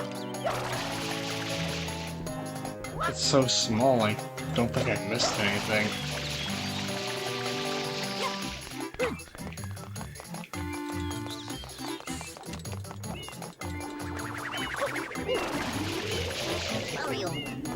Find the treasure hunters. God, it's only a level 25 quest. I'm not gonna do that shit. Let's not do that. Maybe... I think I'm just gonna go ahead into Stelden and see.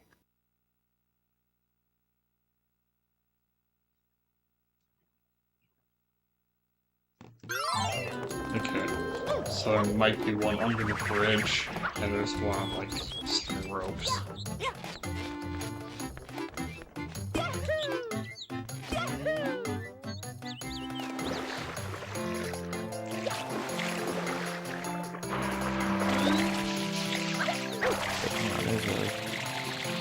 There's a travel point right back. You had the DS, right? Yeah, had a DS and a 3DS.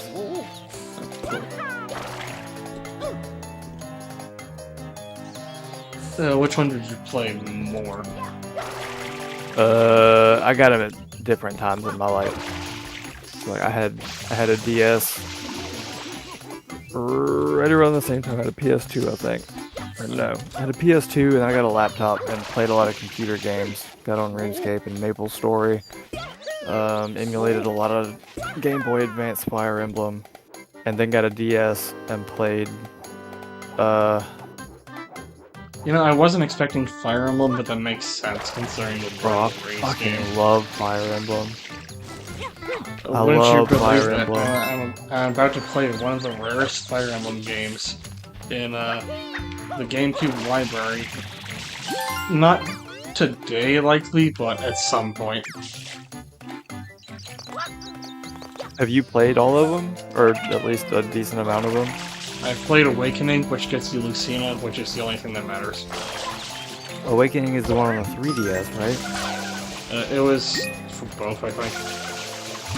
It's the one where you make your custom character and then you have your relationship you can marry and like have No, kids. you think of time Fates. skip? You're thinking of Fates. Fates is the one where there's the time skip in the middle of it and you can like fight with your kids.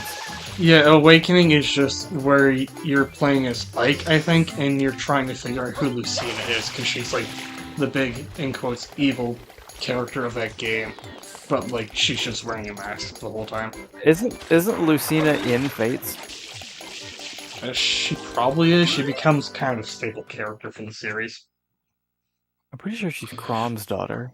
No, she's introduced in Awakening, and then she goes into Fates, is likely what happens. Once they introduce her, she becomes like a character in pretty much every game from that point. Oh. Okay. Yeah. I've played a lot more of like Blazing Blade and Sacred Stones than the later ones, but I've also played I guess it was Fates if that's the one with the time skip, and I've played Three Houses. The thing about Awakening is that it's kind of like a merge between two times. It's going from... Lucina is like from the future, I want to say, but she's back in the past. Oh right, it's not a time skip, it's like time rifts that carry people from the future back in Yeah. time. Yeah. Right, okay, so that's the one I've played. Yeah, that one's good. I like that one. That one was so fucking good, dude. I played through it like 4 or 5 times. I love Fire Emblem and like the different marriage options and the kid options and shit. Like, also the characters in Awakening were really hot, so like that helped. Yeah, Ike was really hot, you're right. Ike. Yeah. I'm thinking more like the bunny shifter lady. No, if I'm gonna be honest, it's probably some shit. No, fucking hell, I'm dumb as hell. I'm thinking of Marth. Why the fuck do they all look so similar? They're all interchangeable. But yes, I do agree with you. They are designed well. Oh yeah, there's a lot of them. I did several of the marriage options in Awakening, like a different one every time, I think. No, but yeah, like when I originally played that, I was a stupid, like... I don't think I'd even call myself a teen at that point. I was younger than that at that point. But like, I would go on these long-ass car rides, these like road trips, and that was one of the games I owned for the DS, and when I was at that age, I was able to play through pretty much that entire game, and if that doesn't say anything about the quality of those games, I don't know what will. It was able to hold my attention at such a young age, you know? I mean, I've been playing... I had a Fire Emblem game on the Game Boy Advance, and used to play the shit out of it. Mm-hmm.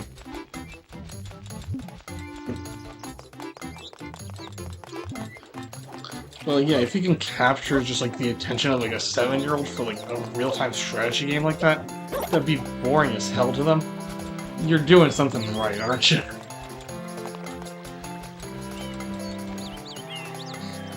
You know? Oh.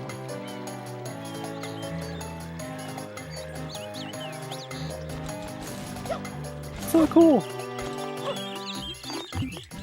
I mean, what's your dream?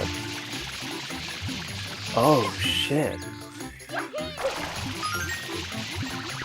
This Yep. dude barters level 100 legendary items. Jesus. What the fuck?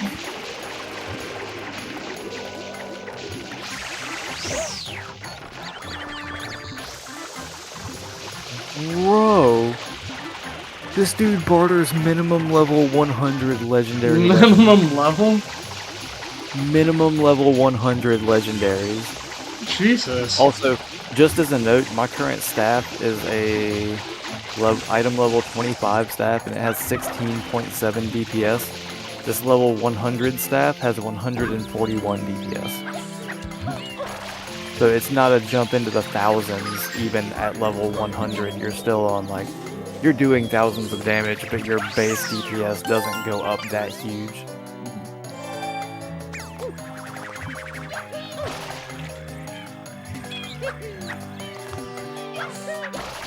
I mean, just to like close up the Fire Emblem conversation, would you agree on what I said earlier, or not? Yeah. Okay. Oh, I see the red coin! It's fucking there! Fucking see it! Piece of shit! How the hell did I miss this? Fucking finally.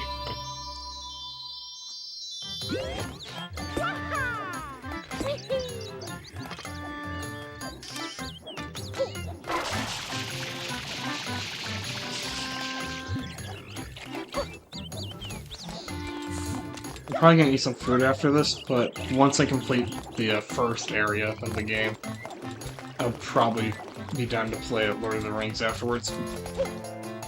Sounds good. I'm just looking at some of the stuff on here. There's an item that the class trainer sells that starts a level 39 class dude. Goodness.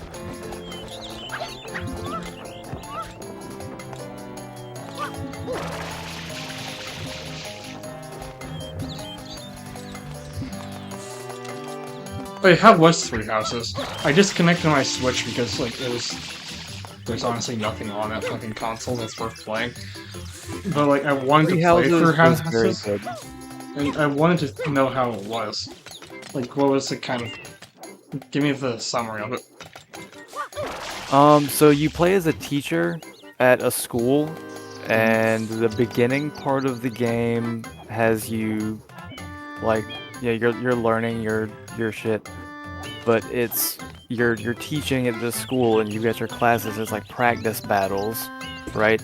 And you do a battle, and then you come out of the battle, and you're at the school, and you have your classes, and you like choose which skills each of your students. That you're a general, but you're the general of soldiers in training. Yes, you choose what they train in, and some of them get like special skills if you train them in different things, because anybody can train in anything, but they have different levels of proficiency. Okay. And like you do that, and you can go interact with them and have them interact with each other. There's little activities you can do outside of combat, like there's a greenhouse, you can garden, you can fish, you can cook different meals. There's items and weapons and shit, you can go buy all that and change your equipment and shit.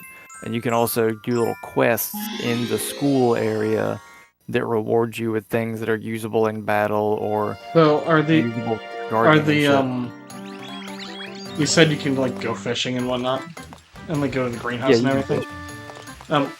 Are these actual things you do, or is it just kind of like you do it and then the game says in like a text bubble that you did it? No, there's a greenhouse that you walk into, and well, the greenhousing part is a little bit less interactive because you talk to someone and tell them what you want to grow, and then you come back after a certain number of battles and they grow it. But the fishing, like you go and stand on a dock and there's a little fishing mini game, Really nice. and you fish and you get fish, and you can use the fish in your cooking. No, this is making me want to play Stardew Valley of Fields of Mystera again. Sorry. Bruh, I've played so much Stardew Valley. I know you have. I mod the shit out of Stardew Valley now. I want to play modded Stardew Valley. Because I've played Stardew normally, and it's gone kind of boring, but like fun. modded sounds really fun. Well, when I mod, there's the basic quality of life stuff, like, you know what Automate does, right? I know what automation is, yes. Well, the mod for No, Stardew. yeah, I know. It makes like anything. All your machines furnace will draw in QOL. place to chests. Like if you put a furnace next to a chest that has ore and coal, it'll smelt through it. You're setting up 2 buffer chests so that one will provide it what it's needing, and the other one is just taking the output. No, it's one chest. Oh, okay. Well, You put It's one simple, chest like next to it's your fine. furnaces, and like any other machines will also connect along the line. So you can have a line of 10 furnaces with a chest at the end that has 500 copper ore and 100 coal, and it'll spread it along the entire line of furnaces and run it and output into the chest and take more. Jesus, that is fucking broken. It's great, and it works for like. What I like to do is I'll set up a lot of fishing nets with no bait in them, so they catch trash, and then I'll set up a recycling machine and a chest right next to them, because it'll run all the trash through the recycling machine automatically. Nice. And you can just do that like out at the lake. You can put down 200 or 300 fish traps and have them all connected. Nice.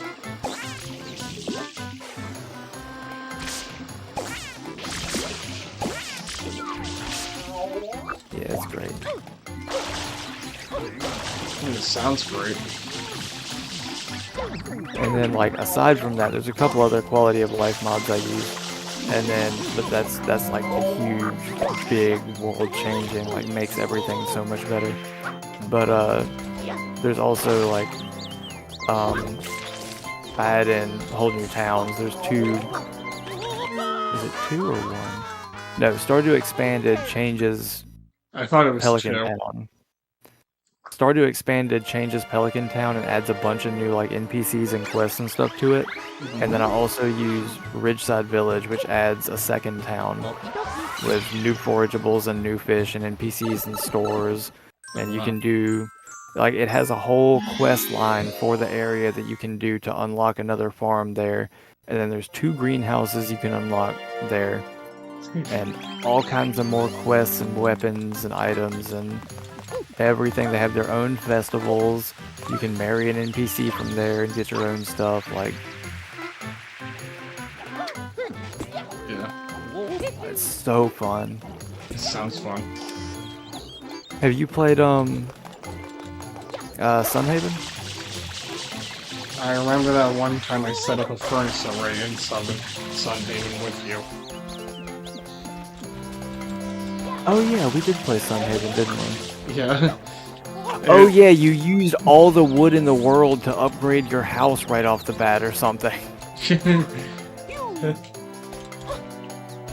No, I went around collecting wood for a good while to upgrade the house. And I mined down like every tree. Yeah, and then I went to go look for some fucking wood and couldn't find any. Yeah, and then I had the furnace array set up.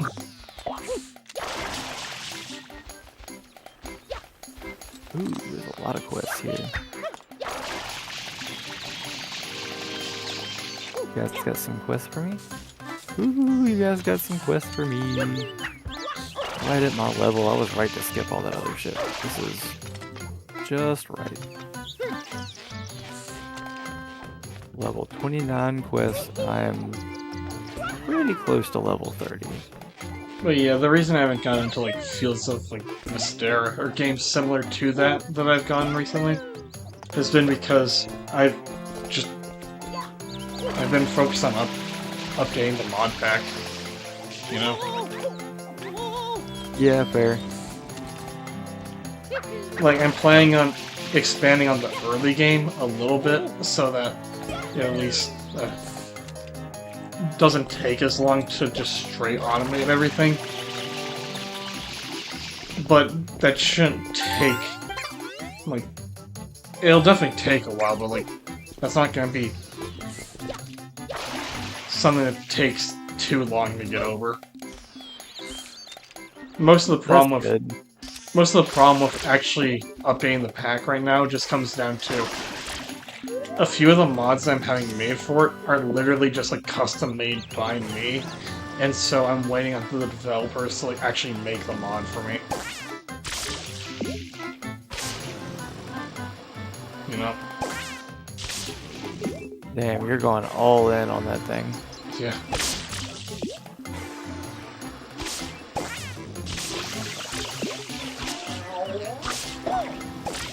You have the staff strike on your lore master already, right?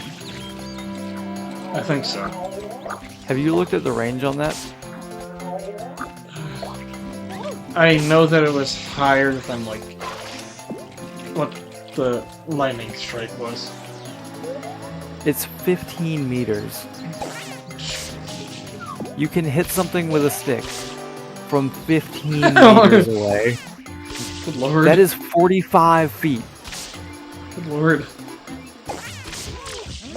You can be standing at one end of a mobile home and hit someone standing at the other end with your staff. Yeah, but you wanna know the fun you wanna know a fun fact about that? What? That's 4 feet away from being how long redstone can travel in real life if you converted it. Huh. Yeah. It can travel 15 blocks in game, which is 49 feet. I thought a block was a meter. Yeah, it's 3. So you then just multiply it.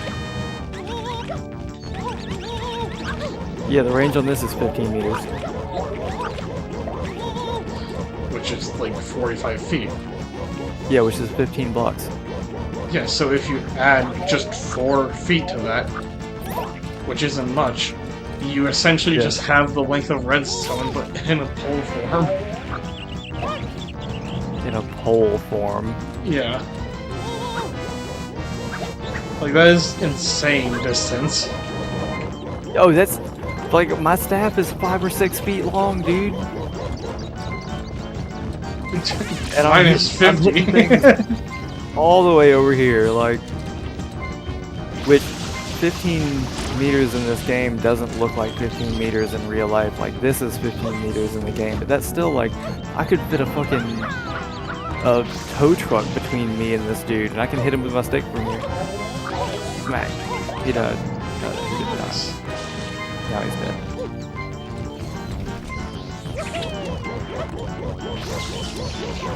I forget, aren't you a little bit southern? Yeah, I'm from South Carolina. What's the most southern thing you've said? All? Just Howdy. y'all? Howdy deadly neighborino? That, are you Ned Flanders? Yes. Okay.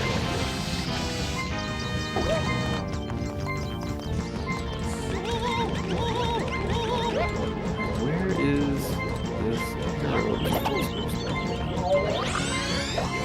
There's a green onion, I don't need that.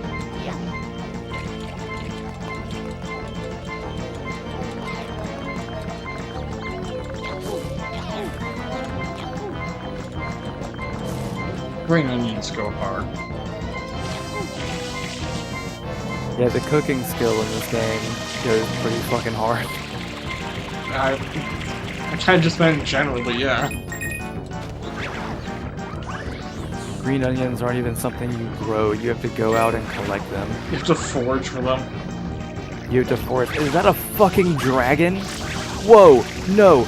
No! No! No! No! No! No! No! No! No! No! No! Nope! Nope! Nope! Nope! Will Yoda defeat the Ender Dragon and Lord of the Rings? It's a level 100 roving threat with 600,000 health. I saw it and I was like, I didn't know there were dragon enemies around here. Let me see what that's all about. And I clicked on it and immediately went, nope. Yeah, the classic Ender Dragon from Lord of the Rings, my favorite. It's not even an ender dragon. He's not that big. He's let's see, where'd he go? There he is. He's about the size of a moving van, I would say. Oh, okay. But yeah, that's a level 100 rare arch nemesis, level 100 with 609,000 health. Do you think? Thank you. Do you think in Lord of the Rings they would use that dragon as like a U-Haul? Maybe. That would be terrifying. You just see it going down the road moving some guy's house. Yeah, in pieces. Yeah, they're gonna reconstruct it.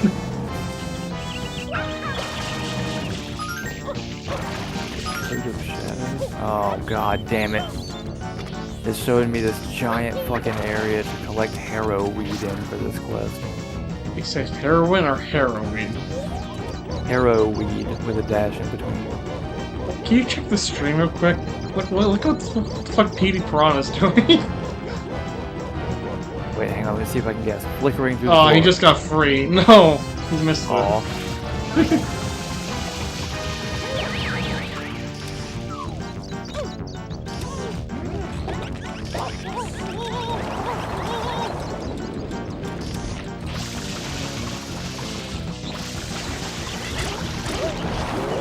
I mean, you could just check the YouTube stream and, like, rewind a little bit.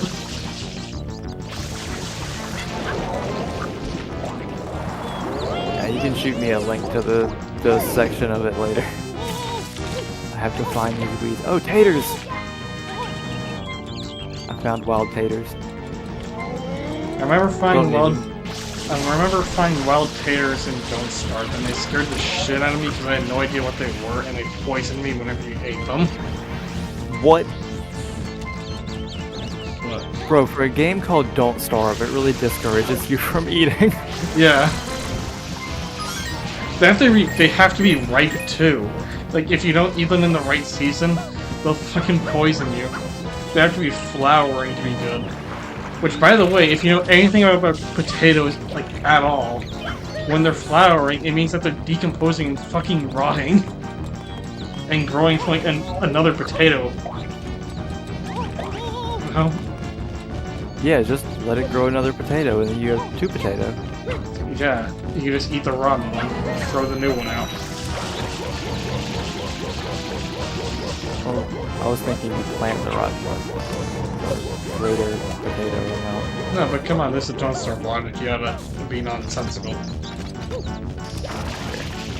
Did I get a key? Oh. I have finished 45 quests in the North Downs.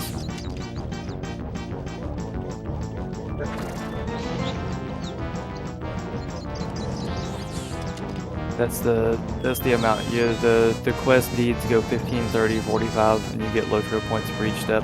And then once you do 45, it advances to the area super deed that's like find all the little exploratory spots and also complete all the Slayer deeds and also do so many quests. I'm sorry, how did I hit Petey from that far away? What kind of range does this fucking little hose have on it? You just put your thumb over the end, it increases your range. Yeah, but that makes it into a shotgun. That decreases the accuracy. Not if you do it right. Yo, but if you ever gone piss and you tried doing that, you just fucking end up making your toilet disgusting. You know that. I'm not gonna put my thumb in the stream of piss. What the hell is wrong with you? What kind of barbarian do you take me for? I'm talking about a hose. Okay, but like, it's the same fucking mechanism. Well, My no, point is because... to fucking show you how fucking stupid that is to do. Well, no, but like, I know you've played with a hose before, putting your thumb over the end to see what you can do, and like, you can do it just right so it makes a thin stream that goes further. The only ever time I've done that was it just made it into a shotgun blast of liquid. Yeah, that's if you just put your thumb like right over the middle of it, it sprays everywhere, but if you like put your thumb over half of it and roll it just right, all you're doing is narrowing the area it's coming out of and increasing the pressure. So it goes in a thin stream. I'm sorry, I've never known anyone that's done what you're describing right now. Really? No, I have never known anyone that's done that. Bro, I used to like shoot my dog with the hose from across the yard. Okay. She liked it. No, I wasn't being mean. Like, she enjoyed playing with it. Yeah, you didn't put the nozzle attachment on it that was just labeled jet and you just fucking spray the dog with it. Well, I mean, I wasn't using the nozzle. I was just using my thumb for the most part. We had a nozzle, but we used that. No, but you know, there's that one like shitty nozzle on it that's like rebranded constantly. Oh, yeah. And it's like the, oh, here's shower, here's mist, here's a jet that'll fucking tear a hole through your skin. Yeah. It's just a little tiny single hole. Yeah. Yes, try water needle mode. Ah, there's the last Herald. We fucking finally. Peavy, Wait, you better do I have fucking a die. I will feed you water, die, asshole! Stop throwing your muddy water at me. It amazes me that clean water kills these fish. It amazes me that muddy water kills Mario. Oh, but you're just spraying clean water at it and beating it like... Why? To feed him. We're trying to force feed Peavy Piranha.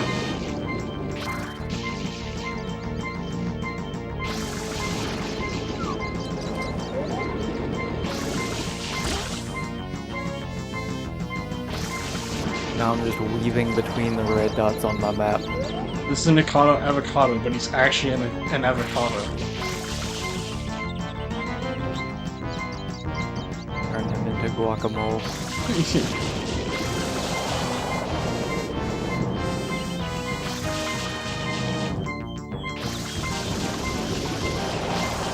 Come on, fucker, open your mouth.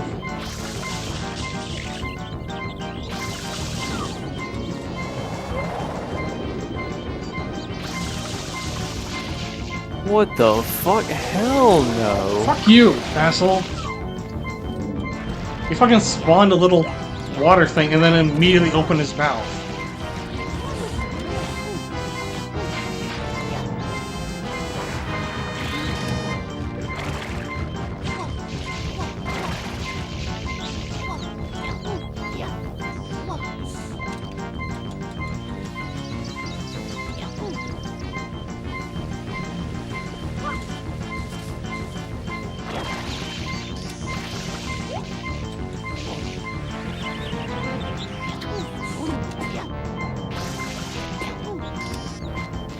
I guess, are you into fantasy a lot? Yeah, I like some fantasy. You seem to be really into the fantasy genre, honestly. Yeah. Yeah, that's accurate. Were you ever into Legend of Zelda? Yeah. What games did you like? All the ones I played, What was your favorite? played, like out of all of them, including recent ones? Including everything. From, like, NES to Tears of the Switch. Kingdom. Tears of the Kingdom? Yeah, the latest one. Fucking love that game. I wouldn't judge you if you liked Breath of the Wild, but Tears of the Kingdom is kind of just a copy and paste of Breath of the Wild, honestly. Well, yeah, except it has the whole skydiving mechanic. That's cool. I mean, it does, but, like, what can you really do in the skies? Oh, I just unlocked two new skirmishes. Like, don't get me wrong, it's a decent game, but, like, for what they actually introduce in it, there isn't much associated with what's there. You have the Sky Islands, but there's only one island and it's completely empty. You know?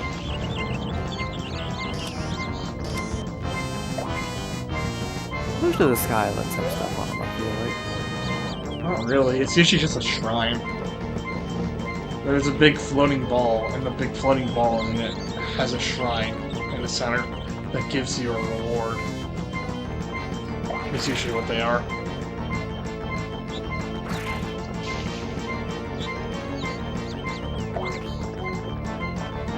Wait, that actually counts? What? Oh, hang on. I'm looking at my deeds list, and there's class deeds. I need to do a healing feat for it, but I never use the heal unless I get wounded or something. But I don't have to. I can just use it on cooldown to complete the deed. Oh.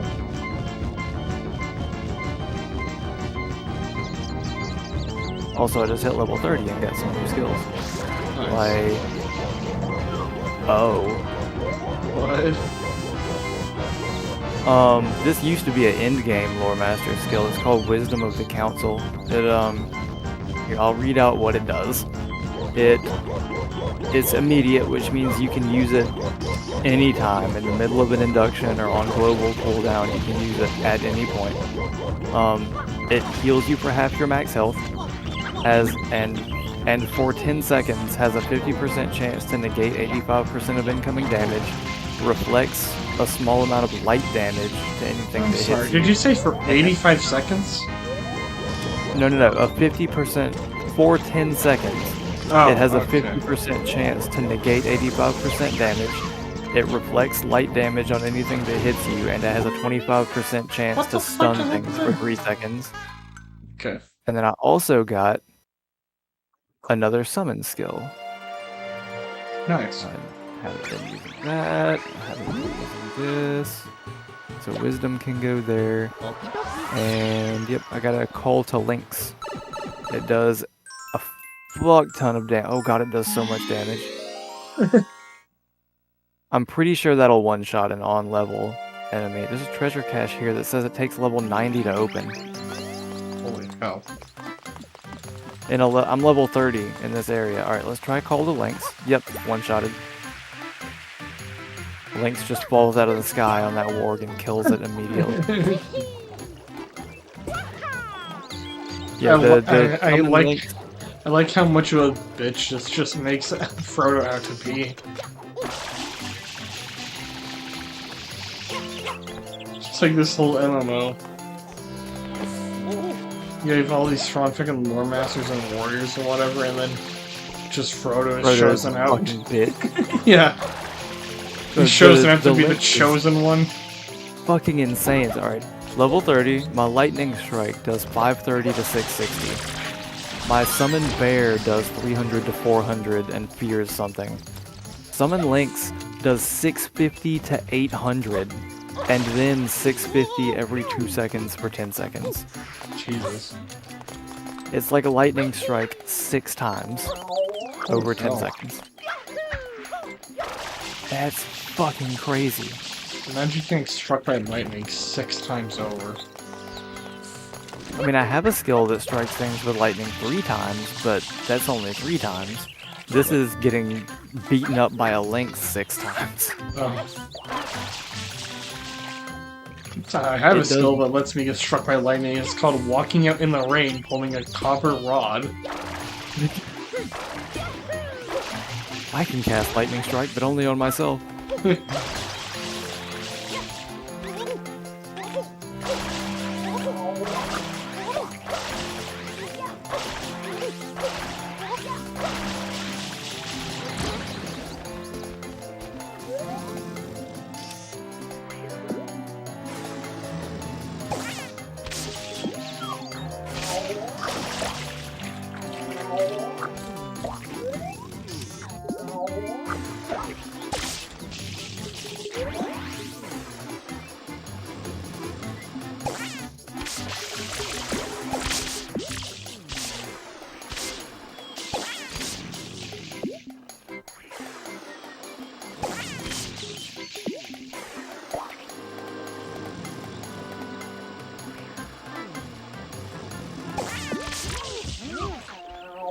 Dang, that guy's looking for a scholar to make like a high-level crafting ingredient. Good luck with that, dude. I wonder what multiplayer Fire Emblem games there are. Multiplayer Fire Emblem? Yeah. I don't think there are any. That sounds like the new gimmick for the Switch 2 as their first release. Really? Yeah. I mean, it could be fun. I mean, I'm thinking it would be fun because, like, that's the kind of thing I want to play right now. Multiplayer Fire Emblem? Yeah. I mean, I would love to play multiplayer Fire Emblem. I've just never seen it. I mean, I'm sure you can find RTS games like that, where it's just... I mean, maybe. It's just not directly Fire Emblem.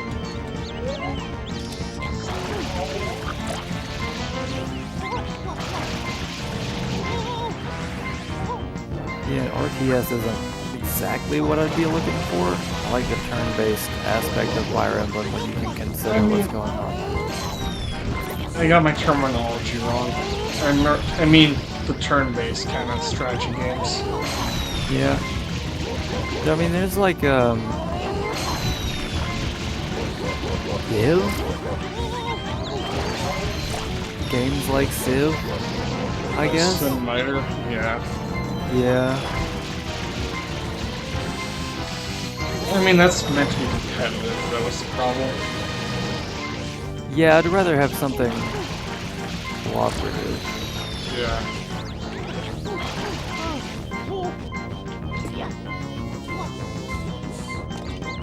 Because at that point with Civ, you're essentially just playing, like, Clash of Clans, almost. Pretty much. I'm not a fan. Yeah.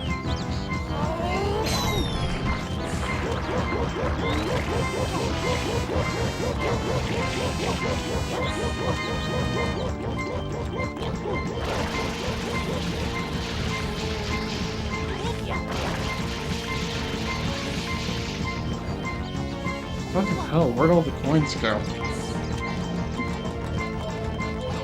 Into the pipes. Found one. Was it in a pipe? It's on top of the tree. Oh. Yeah. I mean, I guess that's also a good spot for a coin. It's near a bunch of hard-to-kill enemies, actually.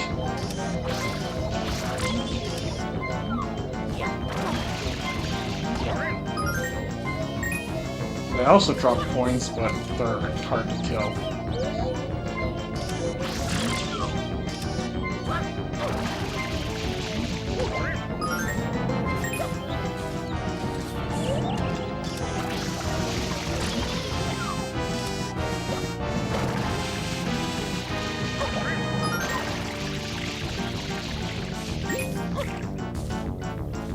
Were you ever into like the whole first-person shooter kind of category again, or no? Back in high school, I was nationally ranked on Halo 3 SWAT duos with my buddy, but So, after that, I kind of got off competitive. Okay.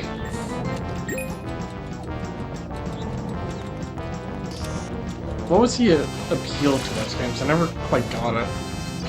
I don't know, you just get better than people, then you go kill them. Because to me, at least, it always just sort of seemed like, not for Halo because that's just fantasy or sci-fi, but for something like Call of Duty, that seems like a glorified, just like military ad, you know? Yeah. Yeah, I can see that. So I never really got like what the appeal was. I was wondering if you could like explain that. Not really. I'm not 100% sure. Yeah, fair enough. I mean, I played it mostly because my friend wanted to, and I mean, it was enjoyable to be better than people and go around shooting them up. But it's not something I think I would have done on my own. Yeah. So what you're telling me is that you didn't wait for the school map to release for Halo 3? The what now? The school map to release for Halo 3? Didn't even know that existed. No, that's a joke. Oh. You're playing a shooter and there's a school map. Really? Okay, I get it now.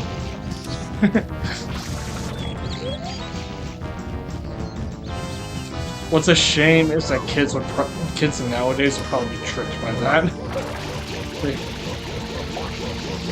You know? There's a school map. How do you unlock that? No, I just mean like they wouldn't take it as reality. They just take it as like another setting to be in.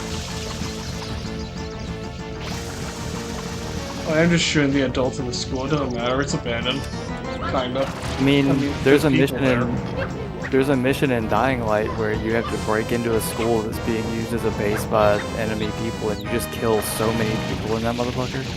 I mean, exactly. But that's the kind of thing I'm talking about. It's just you go into a school and you just fucking do that kind of thing there. There's no separation from reality for those kind of people. They just think, oh, I like them killing things, bad people in here. You know?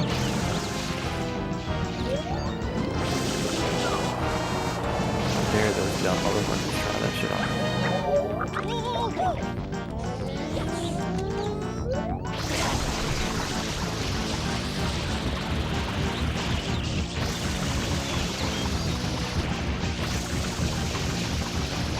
What?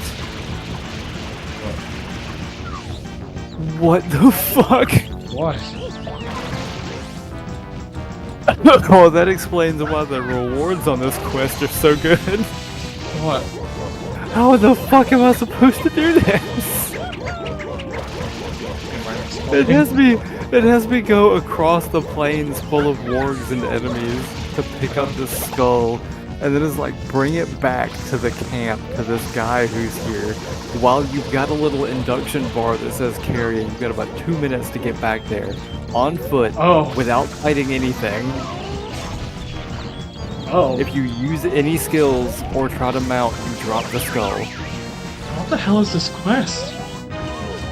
Like, I'm doing it. I'm running back across here. Like, there's little red dots on the map where aggressive enemies are, and I know what my distance is, so I can just weave around them and not get fucking aggroed on. But this is ridiculous. Why am I doing this? Why are you doing this? I don't know. It's just one of the great things about Lotro is like on the rare occasion it gives you a quest that's just irritating like this. For one, the rewards are usually worth it, and there's good rewards on this. And for two, it's so rare that it's funny when it happens, and it's still not that bad because, like I said, I'm just weaving around the red dots on my map. I'll be there in a minute.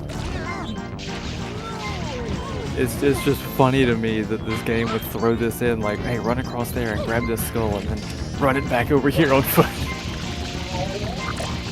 You motherfucker, how dare you? Run to the Eye of Sauron and get this one skull.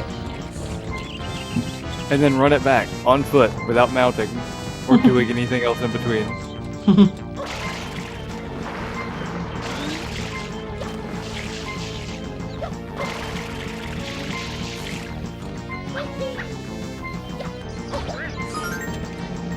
Alright, Model Bar is halfway up. Where the fuck is this village again?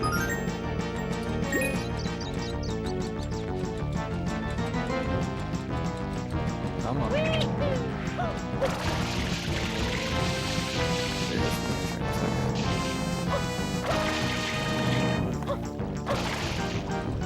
I've got this induction bar on my screen that says carrying skull, and I'm actually carrying this giant bull skull.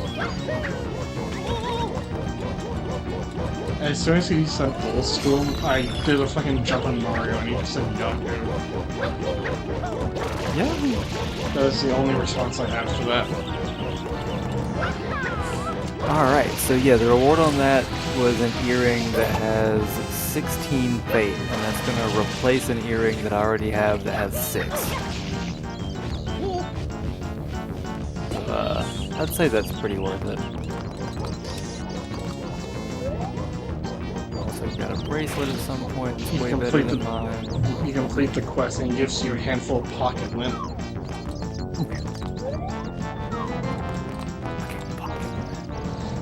It's not even just like, you know, from his pocket, it's just stuff that he's been saving up.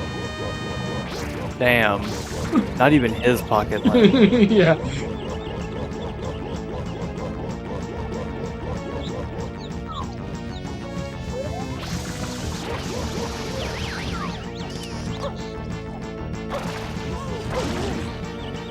He's been reaching into other people's pockets, picking them for it. Oh, it's just other people's pocket lint. I see. Yeah.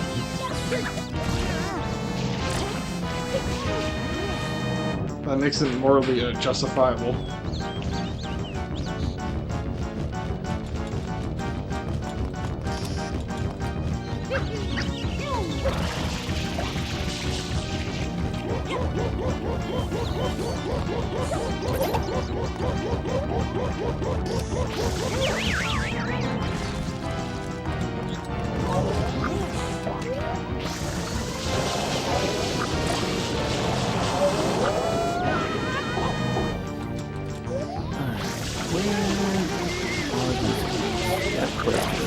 Why in the fuck was beating Piranha so easy this time? I got him like...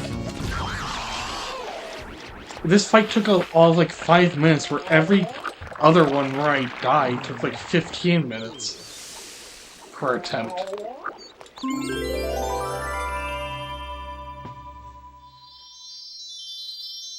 Like, this fight was so easy and what the hell happened?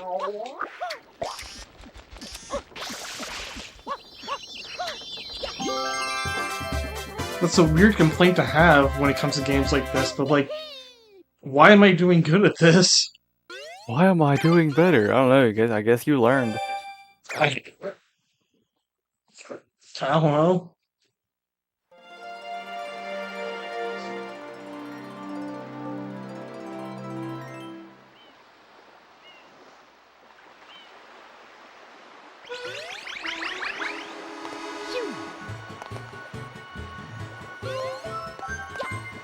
Here we go.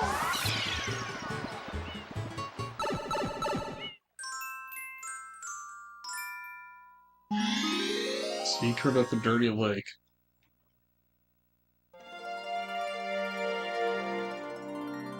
You know, the secret is that it's full of mud and you gotta ride across it with lily pads. The secret is that it was secretly Shrek's swamp all along. What? You're playing Frogger. Yeah.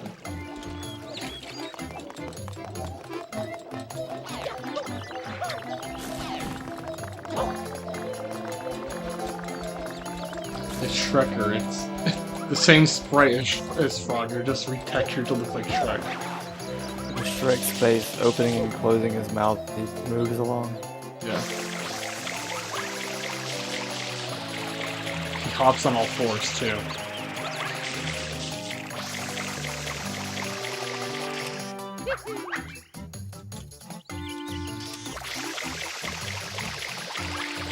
Oh, this was a bad mistake. Oh, nope, I'm fine. I just jumped off a cliff and all I got was 11 seconds of a broken ankle. What?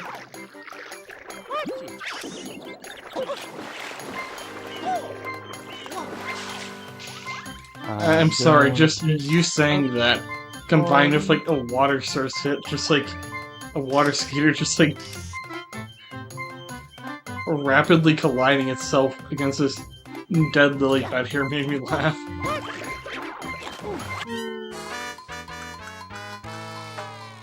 Oh, you call him a water bug, wouldn't you?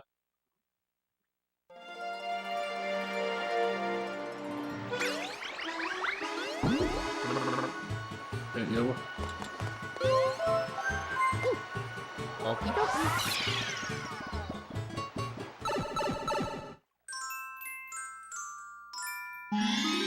A bird just knocked me off my horse. Alright, hang on, I have to go take a picture of the cat from our girlfriend. Alright.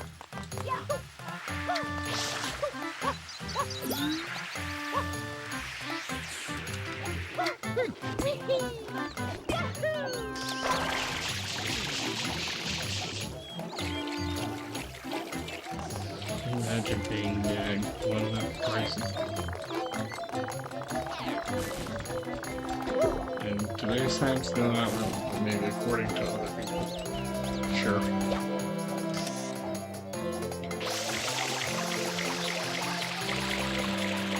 That's right.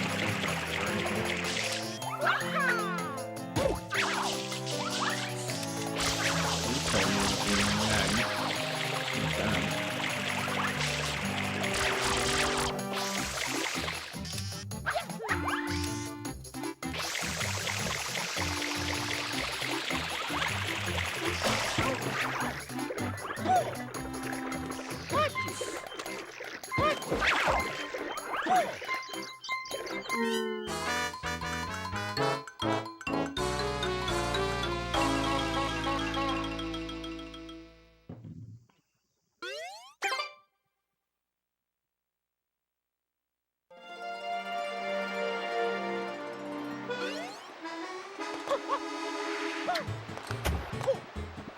Okay.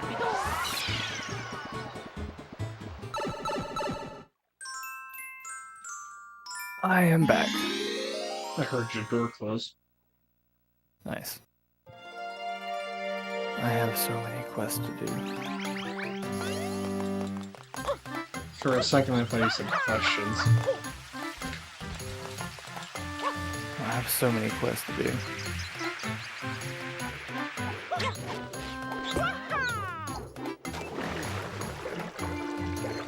I still had a couple of requests from the last camp I was at.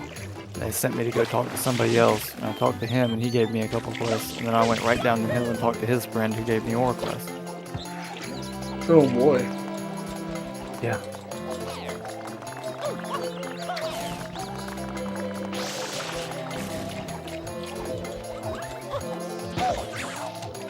Well, Mario here just needs to get across the dirty swamp. That's not all Link can do.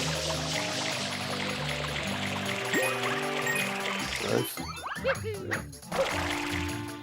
It kills you instantly if you fall into it. Dang, it sounds like some Flint water.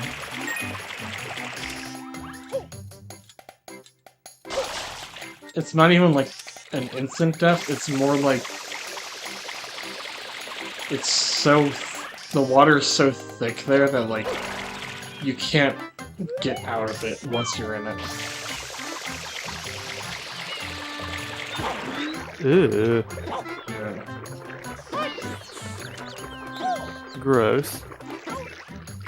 You're telling me.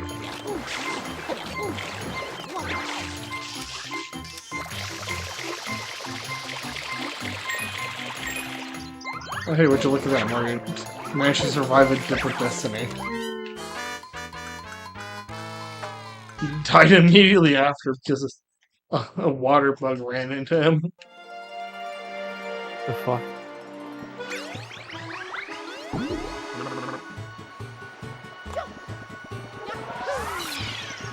Do you have those where you are, or do you not? Do I have what? Water bugs. Yeah. The little, like, four-legged things that skate across water. Oh, water skaters. Yeah, we got those too. What do you call them? Water skaters. Okay. Water bugs are the giant cockroach-looking things. Oh. Well, yeah, water skater ran into him and killed him. Nice.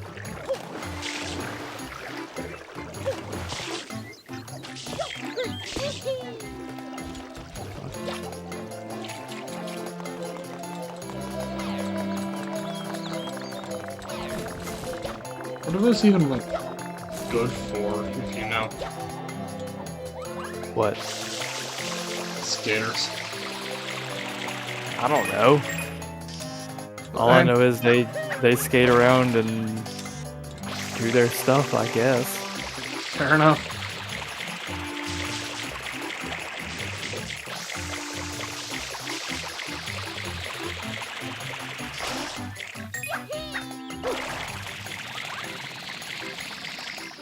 Well, I'm just trying to know, because, like, if you live in a state that has, like, say, wasps, for example, you at least know that, like, wasps are absolutely, like, fucking worthless.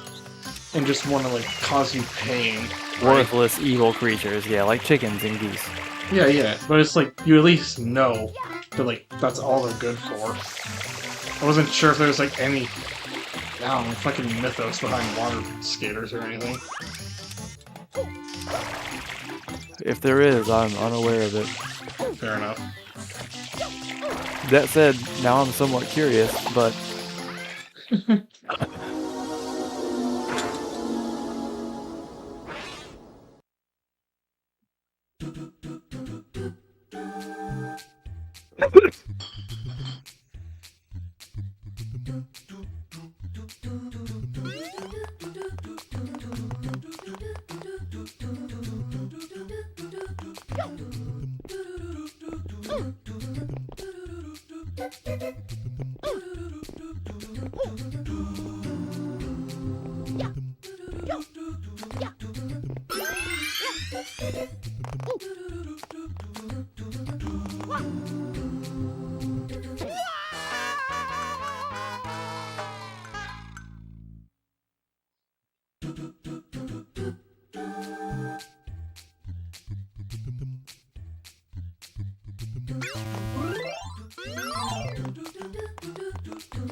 Alright, these plants I need are supposed to glow. Is that one? No. Motherfucker. I hate doing plant collection quests. Go all over these hills in this area and pick up these weeds. I remember playing Minecraft and I was trying to grow plants because it would eventually lead to me getting flight. But because the plants were poorly optimized in the way that they grew, it ended up nearly crashing my fucking server because I had too many of them growing up once. Gross. You know, I played And I will be one time. completely fair to that mod. It was called Hexery. That mod is very good, but like the plants in it, they need to be redone. It lags how you're getting really fucking hard. Just way too much detail. Wait, there's a plant I need. It's right near the level 100 dragon. Quick, get the plant, get the plant, get the plant, get the plant. What were you saying? Alright. I was complaining about this plant being right next to that level 100 dragon I found earlier. But I got it, and then I ran away like a bitch.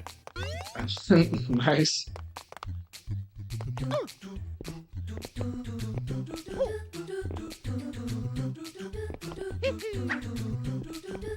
Oh, I just need to finish up some quests around here. I don't remember exactly what level I can go into Angmar, but I'm level 30 now, and at 45 I can get my legendary item and start going into Moria.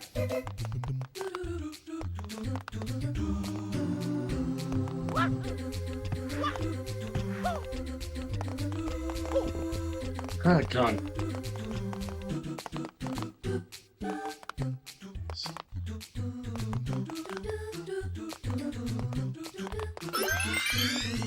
Oh cool, an extra life. That's barely useful. I love that I don't even have to like stop moving to kill anything. I can just hit it with the fire mark and then lightning strike. Yeah, well, what would you do if you saw a green mushroom with eyes on it? Kill it. You kill it? Kill it. Just on sight, like if it appears to you in your bed as soon as you wake up? Definitely kill it. Fuck you mean? In my bed. Hell no. You want to consume it? You want to get the extra life? I mean, if it looks like the Mario mushroom, maybe, but I would be somewhat afraid of, like, you know, getting poisoned. I mean, almost certainly, but like, you know, it's there. It's right in your bed, in front of you. Yeah, that's just suspicious as fuck, my guy.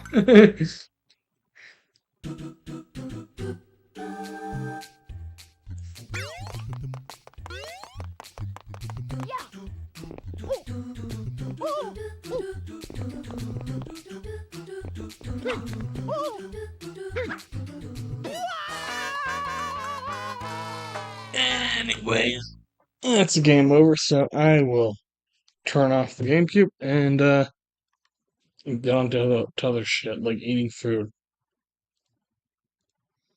And then going on to multiplayer games.